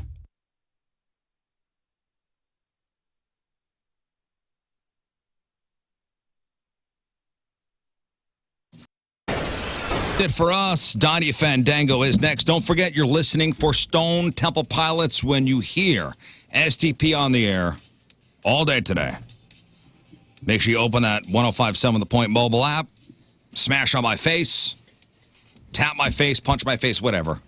And you have a chance to win $1,000, and you have a chance to come co-host the morning show. Mm-hmm. All right, before we get out of here, make sure you check out the clip of the day brought to you by Michael's Flooring, and got to shout out our hat sponsors. All these companies have made very generous donations to Cardinal Glennon Children's Hospital. I'll start with Moon. Your head sponsored by? Thank you to Case and Bucks in Barnhart, where families and sports enthusiasts come together for great food, entertainment, and experience. We love the wings here on the Rizz Show. Visit their website, caseandbucksbarnhart.com, C-A-S-E, and bucksbarnhart.com. Lern. Alpha Pet. It's been a cat care business for more than 30 years. They patented the flat bottom liner and flat bottom sifting liner for your cat needs. They also have odor and moisture absorbing crystals for the litter box too. And when you think of Alpha, think Alf and how he used to eat cats. That's how you spell it. Okay, so A-L-F-A, petco.com. Rafe. Victory Men's Health, empowering you to live optimized in memory and support of our friend Jeff Burton.